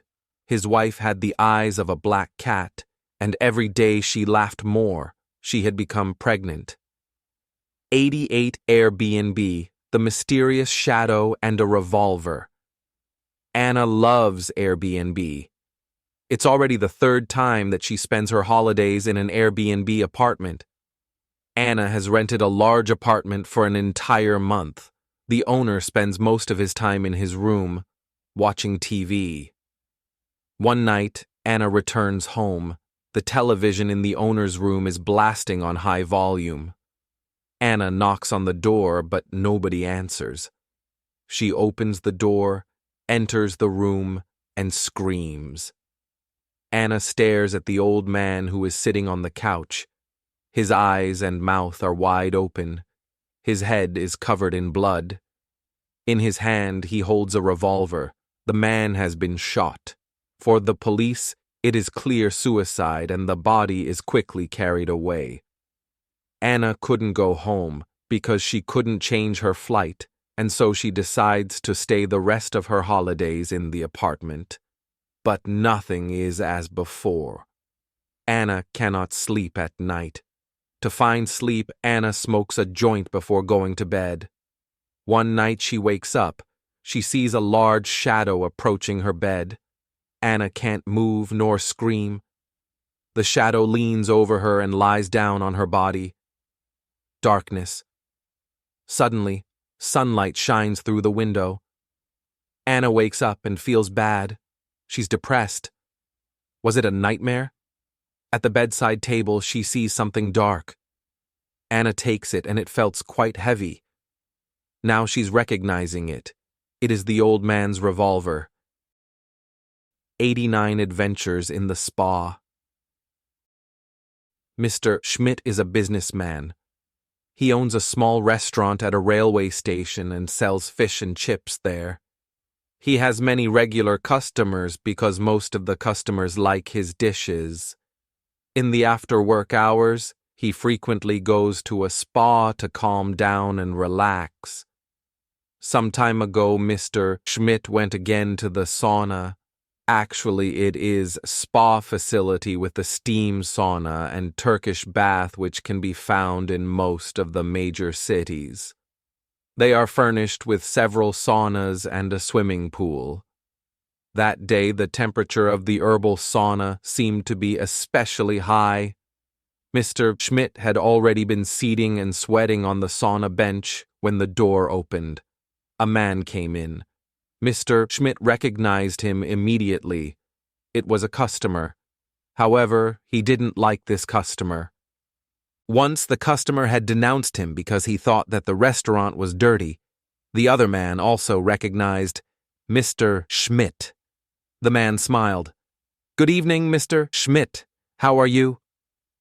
"Everything is well, thank you," answered Mr. Schmidt. "Sweating cleans the body," said the man. Mr. Schmidt had enough for the day and left the sauna. He went for a shower. This time Mr. Schmidt took a long shower because he had gotten annoyed by the man. After the shower, Mr. Schmidt went into the changing room, a big room with many lockers. The towels were hanging on a hook. Mr. Smith toweled himself. The towel was wet, but he felt better now. Mr. Smith left slowly the sauna area. The client he met in the sauna was standing outside at the door. The man looked at Mr. Schmidt and smiled. "Excuse me, Mr. Schmidt, but you have used and taken my towel." Mr. Schmidt shook his head. "No, I don't think so." "Please have a look at your bag," said the man. Mr. Schmidt opened his bag and pulled the towel out. The other man still smiled. "Look here, in the corner of the towel, I have written some letters with a black pen." H?" asked Mr. Schmidt. "That's me," said the man. Mr. Schmidt gave the towel back to the man. He never returned to the sauna. A religious family. In a small city in southern Spain lives a German family. Ingo is 12 years old. Estefani is 1 year younger. They are both intelligent children and also very modern. They love to play on the internet and are passionate video gamers. Their parents are both educationists. Their father works in the hospital, and the mother is independent and has a small psychiatric office. It is Christmas time, and Christmas songs are blasting out of the shops and supermarkets. Although the siblings are conservatively educated, they don't feel like Christmas. In the last years, when distant relatives visited them, there were a lot of arguments. Last weekend, on a Catholic holiday, a colleague of their father came for a visit. Anyhow, a dispute started. Seemingly, it was about church or religion. The siblings found out that their parents had the intention to go to the Christmas service in the church. An unfamiliar situation because usually the parents never go to church, except on Christmas, though. However, their mother's opinion is that in a little town there is a lot of tattling, and it would be better to adapt and to show up for Christmas at church. Furthermore, it confesses to be a good person. Estefani and Ingo think differently, though. At Christmas, the siblings want to stay at home. Ingo preferably wants to participate in a live game on the internet, and Estefani has got some duties to do on Facebook. A dispute arises. The parents blame the children to be badly educated and not having any manners. After the discussion, the parents are counseling. What shall they do? The mother has an idea. Why shouldn't they meet other psychiatrists at the office and talk about that with some colleagues?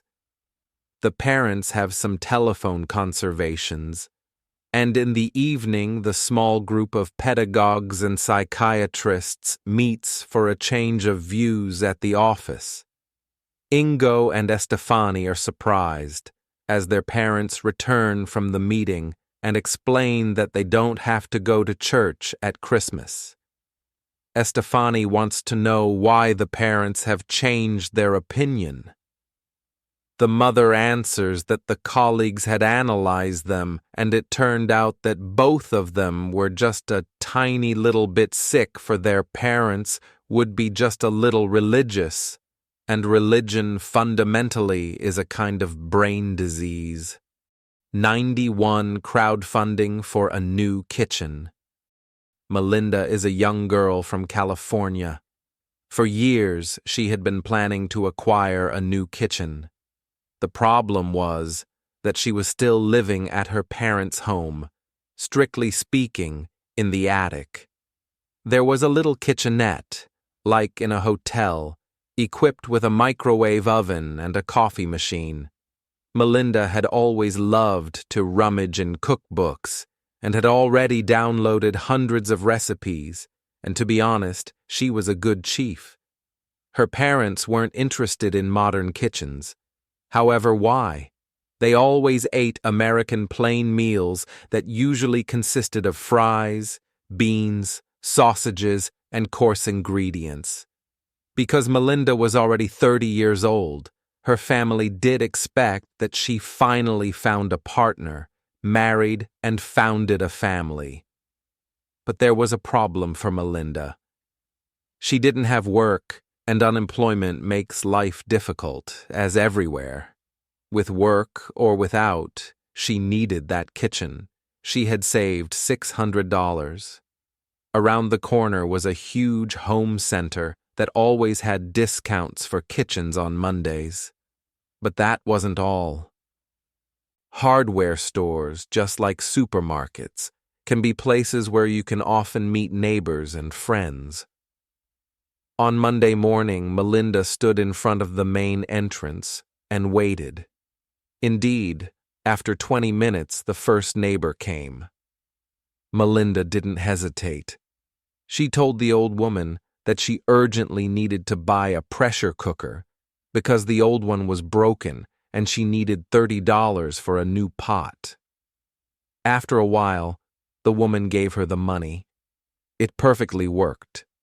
Melinda met half a dozen neighbors and acquaintances, and on midday, she had enough money for the new kitchen. 92. How to find a millionaire on a cruise trip. My name is Birgit, and it all begins tomorrow. Packing the luggage is no cakewalk, and although I've been preparing for weeks, I have currently problems keeping a clear head. I need to know what I can take with me and what I have to leave at home. I have just read that I must not take any bottles or groceries. The cruise starts in Italy. No real cruises are starting in Germany except river cruises like they have on the Danube or Rhine, but they are exclusively for retirees. My cruise ship vacation will begin tomorrow evening. It's an enormous vessel with several swimming pools and many restaurants. The idea to book a cruise ship vacation came to my mind when I recently met an old friend. She had already spread the news on Facebook that she had finally found her dream man. Life can be beautiful. After 10 years of online dating, my overweight female friend has finally found a boyfriend. He must be a rich guy, since now I know how much such a cruise trip costs. My trip had cost over 5,000 euros, but my friend's voyage must have been even more expensive. My thoughts are wandering between packing and posh guys, cocktails, and toiletries. It's better to have plenty of them. Tampons and shampoos, fortunately, don't weigh a lot. I hear the doorbell ringing. Who might that be? I have no time. Hello, Andrea. What a surprise. Hello, Birgit. I just wanted to say the last time hello before you start your cruise trip tomorrow. May I introduce you to my fiancé? This is Bobo from Manila. I'm pleased to meet you. Hi. Does he speak English? His English is very good. After all, he had worked on the cruise ship where I met him. He was a waiter there.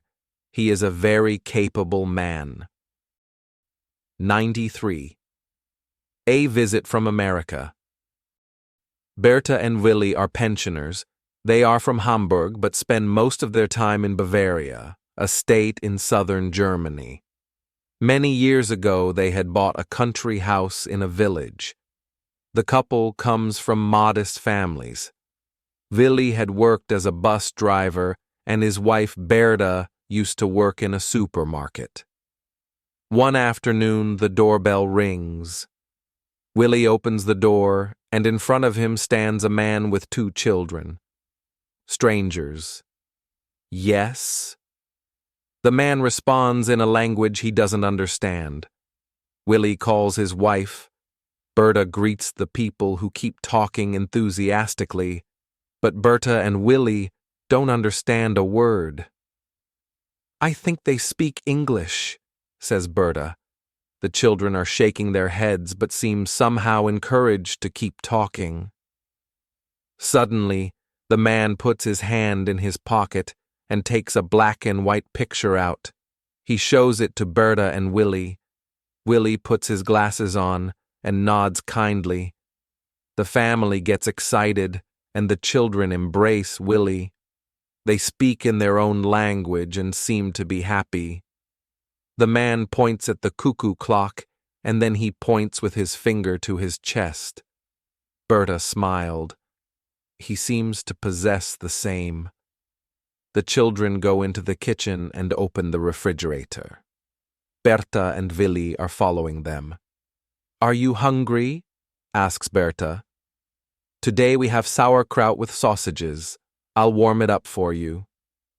The children are kissing Berta, and the strange man shakes Willi's hand. At dinner they ate and laugh, and suddenly, Willi understands a few words from the strangers.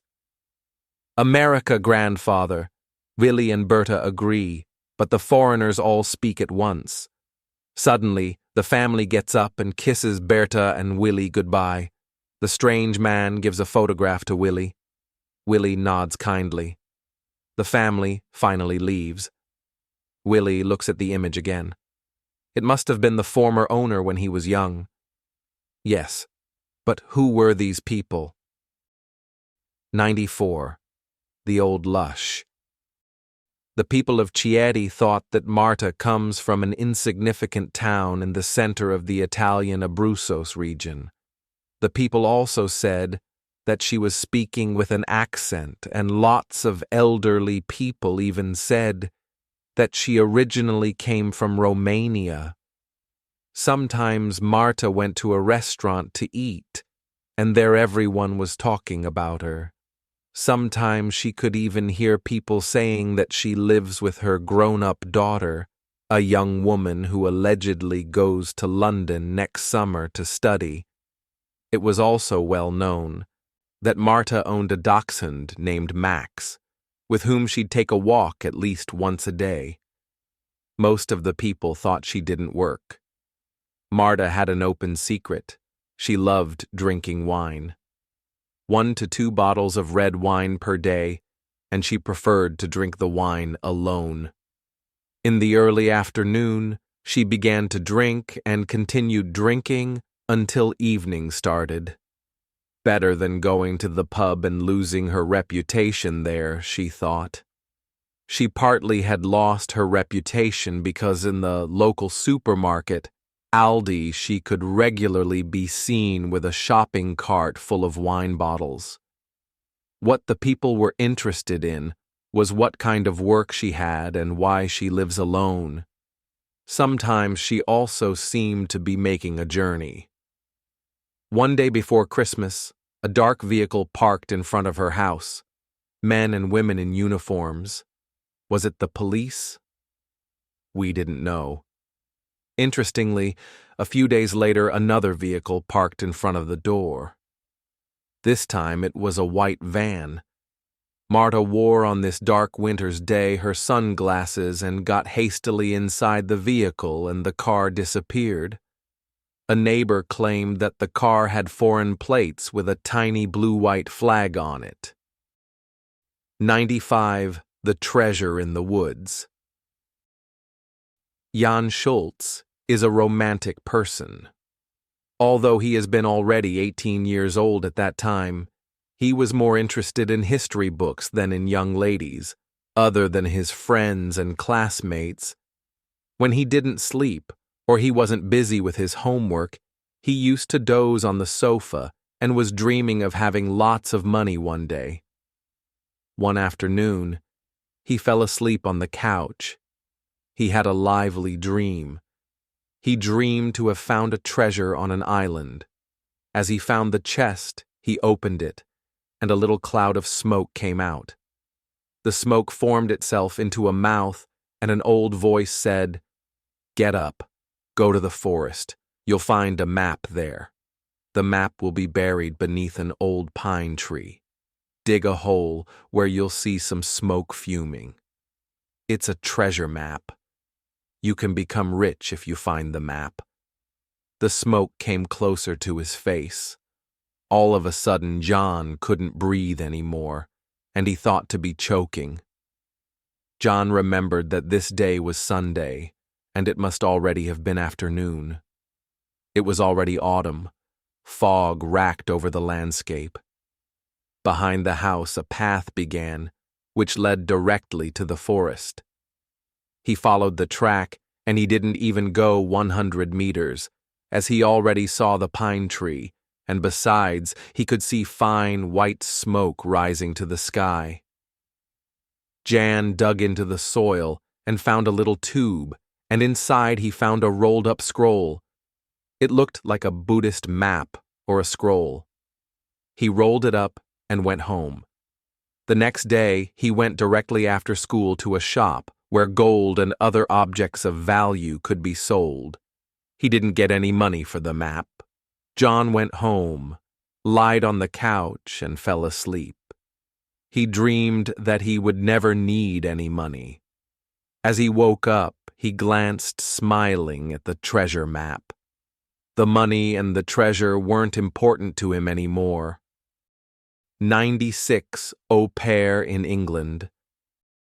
The French parents of Nicole meant well with their daughter.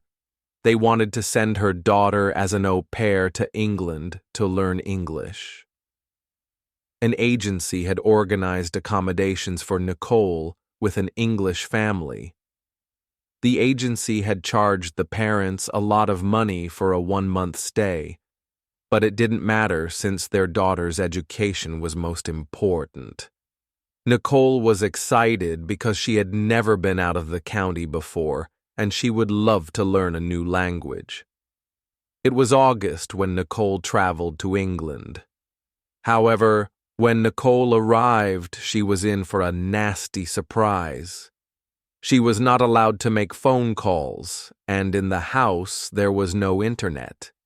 Therefore, Nicole had to go to the post office to send her parents a message. In the end, Nicole had returned to France before the parents could receive it. The parents were very happy to see their daughter again, and of course, they wanted to know if Nicole could speak fluent English by now. The daughter explained, "No, I have not learned English since the host family spoke more Hindu than English. They were immigrants from India." "This means that the whole trip was in vain," stated the mother. "No, not at all," replied the daughter. "I now know what masala fish is." 97. The cheese stinks from all sides. Harold Johnson had fallen in love. For a few weeks, he has had a new girlfriend, a woman who he met in the library and who told him she worked in the morning at the farmer's market at the cheese stand. Mr. Johnson had a lot of free time in the afternoon, so he spent most of his leisure time in the library. Mr. Johnson and the woman had a common hobby. They both loved to read classic literature and cookbooks in the library. Once, Mr. Johnson invited the woman to his home for a glass of wine. That's how they became a couple. However, the relationship was not without its problems. Mr. Johnson didn't like the smell of the woman. He told her quite frankly that she smells like cheese. Mr. Johnson believed every time after the woman had visited him, his whole house smelled like cheese. She explained to him that the smell must have come from something else. Eventually, she tells him, when they first met, she had to tell him that she had some kind of job because she felt embarrassed that, in fact, she was unemployed. Mr. Johnson was glad to hear that. So he explained to the woman that, in reality, he was not a pensioner, as he had told her before. Mr. Johnson still doesn't understand why she always smells like cheese.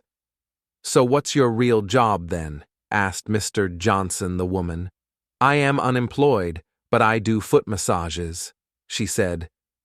"That explains the smell," Mr. Johnson replied. "And what do you do for a living?" asked the woman. "I work on a farm in the pig stall, but fortunately only in the morning." 98 siblings.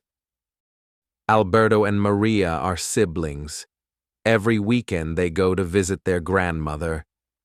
She lives in another city, on the outskirts of a major city, so they need to go early. To be able to visit her, the siblings have to catch first the train and then the bus.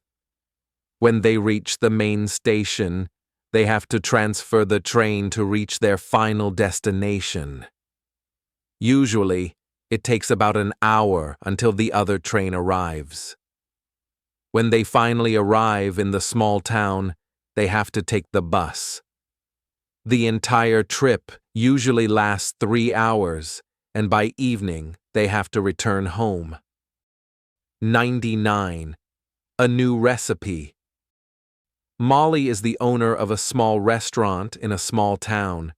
She sells mainly fries and hamburgers. Most of the customers also like her food, but some complain that the place is not clean and cockroaches running all over the place. Molly has plans to change her restaurant.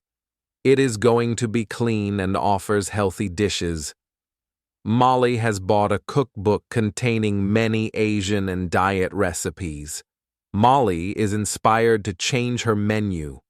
The following days, Molly adds vegetable hamburgers to the menu. A customer asks what the hamburger is made of, and Molly responds that it is made of bread and ground meat made of insects. She had prepared the ground meat herself, killing and using all the insects she can find in the restaurant. 100 best friends. Since I was going to school, Sophia has been my best friend. We were about 12 years old when we first met. Even though she lives in another city, we have always maintained good contact. Later, we even went to high school together. As far as I can remember, we have always supported each other. I always have been good with languages while my friend is good at math. Sophia has always helped me with my homework, and I helped her with learning French. As teenagers, we often consulted each other about boys and women's issues. I hope we are going to be best friends for the rest of our life. 101 A postcard from Costa Rica. Miss Graham has ordered workers to her house to fix her heating. Ms. Graham lives alone and is glad when the men finally arrive around noon. The team consists of only the boss and one apprentice. The men start working and finally find a broken valve. The boss wishes to show the broken part to Miss Graham and explain to her a few things, but Miss Graham surprises the man with a few shots of tequila for a break. She raises the glass. "Gentlemen, before you continue, have a drink first." After 5 minutes, Miss Graham comes back and insists on another round. The men obey and drink. Eventually, the boss orders the apprentice to head back to the office to get a replacement part. When after over an hour later the apprentice finally comes back to Ms. Graham's house, nobody answers the door. The next day, the boss is not to be found in the office. The boss has disappeared. After about a week, mail arrives at the office. Among it is a postcard from the boss. The postcard comes from Costa Rica, and the boss lets his workers know that he is on a honeymoon with Ms. Graham. 102 the order. A couple from Ohio is on vacation in Miami. They are sitting at a beachside restaurant and are ready to order. Finally, the waiter comes. He brings 2 menu cards and then disappears. The couple looks at the menu and is not impressed. There the man discovers dried-up ketchup remains on the menu and shakes it with disgust. The waiter takes his time to serve other guests first, and finally returns to the table with 2 glasses and water. He holds the glasses with his fingers on the edges, puts them on the table, and disappears again. The woman says to her husband, "I can see his fingerprints on the glasses. That's disgusting. Can you tell the waiter to bring us 2 other glasses?" But then the waiter wants to know why, and we would have a serious discussion. Then ask him if he can bring us 2 closed water bottles. For that, we would need to pay extra. But I have an idea. I think we still have water bottles in the car. I'm going to get them. Good idea. Please also bring the soap and a cloth so we can clean up the table before the waiter returns. 1031. Michelin star is not enough. The 2 brothers, Mark and Michael, are skilled restaurateurs, educated in a restaurant school in Switzerland. Both have already worked in established French restaurants and also have built a good reputation. 10 years ago, they opened their first restaurant in London. From the beginning, the restaurant went well, and it took only a few years until the restaurant was awarded its first Michelin star. The restaurant becomes famous, and not even 2 years later, they receive a second Michelin star. Last year, the brothers opened a second restaurant in another part of the city. A few months ago, the big shock came. The brothers learned that their first restaurant had only received 1 Michelin star. The second star was denied for unknown reasons. A friend who works for a restaurant magazine revealed to the brothers that they got a star less because they carried their soup in plastic bags from one restaurant to the other. The brothers were very upset. All they could do is try to improve the business and also place new advertising. But somehow, the information that the restaurant was carrying soup outside in bags had leaked to the public. One day, they suddenly saw a sharp increase in their business. More orders than expected came in. The customers came in to buy soup to take away. Every day, it seemed, more requests for soup followed. It looked like the best-selling dish were the soups now. The brothers are convinced that negative news about the restaurant can be very good for business. 104. The allotment. Unknown to many, German culture is also known for its allotments. Outside of the big cities, many people own small allotment plots, which consist of a small garden and a small hut. Many of these allotments often form a small colony. Most of the allotment owners are retirees and use it to escape from the inner cities. One of these allotment owners is Wolfgang Meyer, a pensioner from Hamburg. In his garden, he has built a small pond. He is very proud of his little goldfish that are swimming in the pond. Actually, Mr. Meyer has no family and loves his fish. every fish he has given a name. One day, Mr. Meyer visits his allotment and discovers a few of the fish dead on the surface. There's no explanation. Mr. Meyer, however, is very sad and decides to sell his allotment. Strangely, nobody wants to buy his plot. Fortunately, a neighbor eventually buys his allotment for a very cheap price. The neighbor is very happy with his plot and takes special care of it.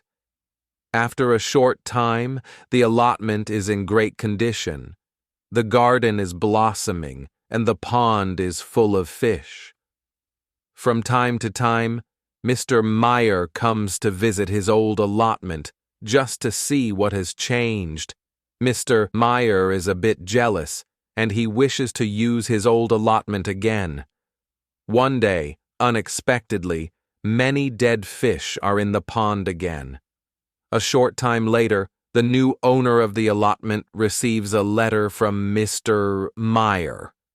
It states that he, Mr. Meyer, would like to use the allotment on weekends. If he is allowed to use it for free, he would take care of the fish problem and guarantee that no more fish will die. On the other hand, he states that should his request be denied, he could imagine the problems becoming worse. 105. Inexpensive shopping in Japan. My name is Rachel, and today I'm going to shop at the Japanese supermarket. As a student in Japan, I do not have much money, and therefore must save on food. In addition, I support my mother in my home country. I mainly eat fish and vegetables. It's my so-called sushi diet. Luckily, these items are relatively inexpensive to buy in Japan. In the morning hours, the supermarkets are usually not as crowded. Today, I need to buy rice, vegetables, tuna, and pasta. If I find something less expensive, I buy more. I buy only a little, which I feel means something more for the Japanese. 106. History. The first humans.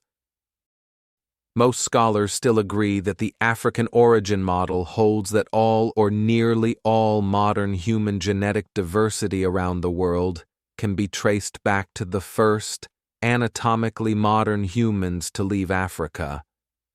The first Homo sapiens came out of Northeast Africa, approximately 70,000 years ago, and for at least 40,000 of those years, they obtained almost all of their food sources by hunting and gathering. This species then migrated out of Africa along a coastal route via the Arabian Peninsula to South and Southeast Asia, and eventually reached the Pacific and Australia. About 50,000 years ago, the first modern humans, a subspecies of Homo sapiens, migrated from Africa to Asia Minor and over the Caucasus to Europe. Regarding the history of modern humans reached Central Europe about 40,000 years ago. Humans also migrated to the Americas about 15,000 years ago.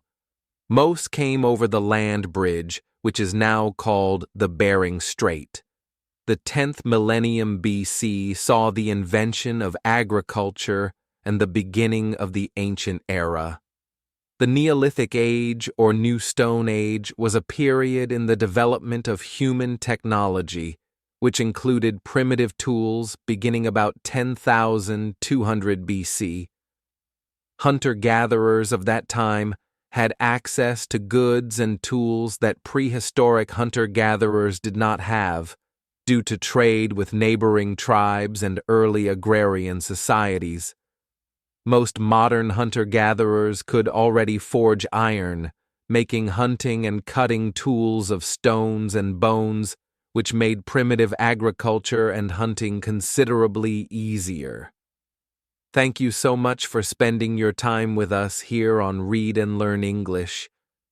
We are happy you joined us today, and we hope you enjoyed the story.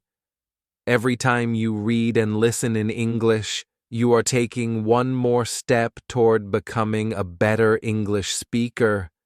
And remember, Reading and listening are two of the most powerful tools for learning any language. Reading helps you learn new words, understand grammar naturally, and see how English is really used. When you read stories, your brain starts to think in English. You begin to see sentence patterns, understand the meaning of words from context, and build stronger vocabulary. Even if you don't understand every single word, your brain is learning and making connections. That's why reading regularly is so important. Listening is just as important as reading. When you listen, you learn how native speakers pronounce words, how they connect their ideas, and what natural English sounds like. You also get used to the rhythm and flow of English, which helps you speak more smoothly and understand conversations in real life. Listening helps your ears and your brain work together, and that makes your speaking and understanding stronger over time. When you combine reading and listening together, like in our videos, you give yourself the best chance to improve. You are training both your eyes and your ears. You are learning spelling, pronunciation, sentence structure, and meaning all at the same time. That's why we created Read and Learn English. Our goal is to help English learners like you improve faster and enjoy the journey. Remember, learning English is not something that happens overnight. It takes time, practice, and patience. But if you keep going, reading a little every day, listening carefully, and practicing what you learn, you will see big progress. You will become more confident, more fluent, and more comfortable using English in your daily life. We believe that stories are one of the best ways to learn. They are fun, interesting, and full of useful language. Through stories, you don't just learn English. You learn about people, cultures, emotions, and life. That's why we choose special stories for you, and why we read them slowly and clearly so you can understand and enjoy them. So, if you liked this video, please click the like button. If you want to see more stories and lessons, don't forget to subscribe to our channel. And if you know someone who is learning English, please share this video with them. Together, we can help more people learn and grow. Thank you again for watching Read and Learn English. Keep reading, keep listening, and never stop learning. We're proud of you, and we're here to support you every step of the way. See you in the next video.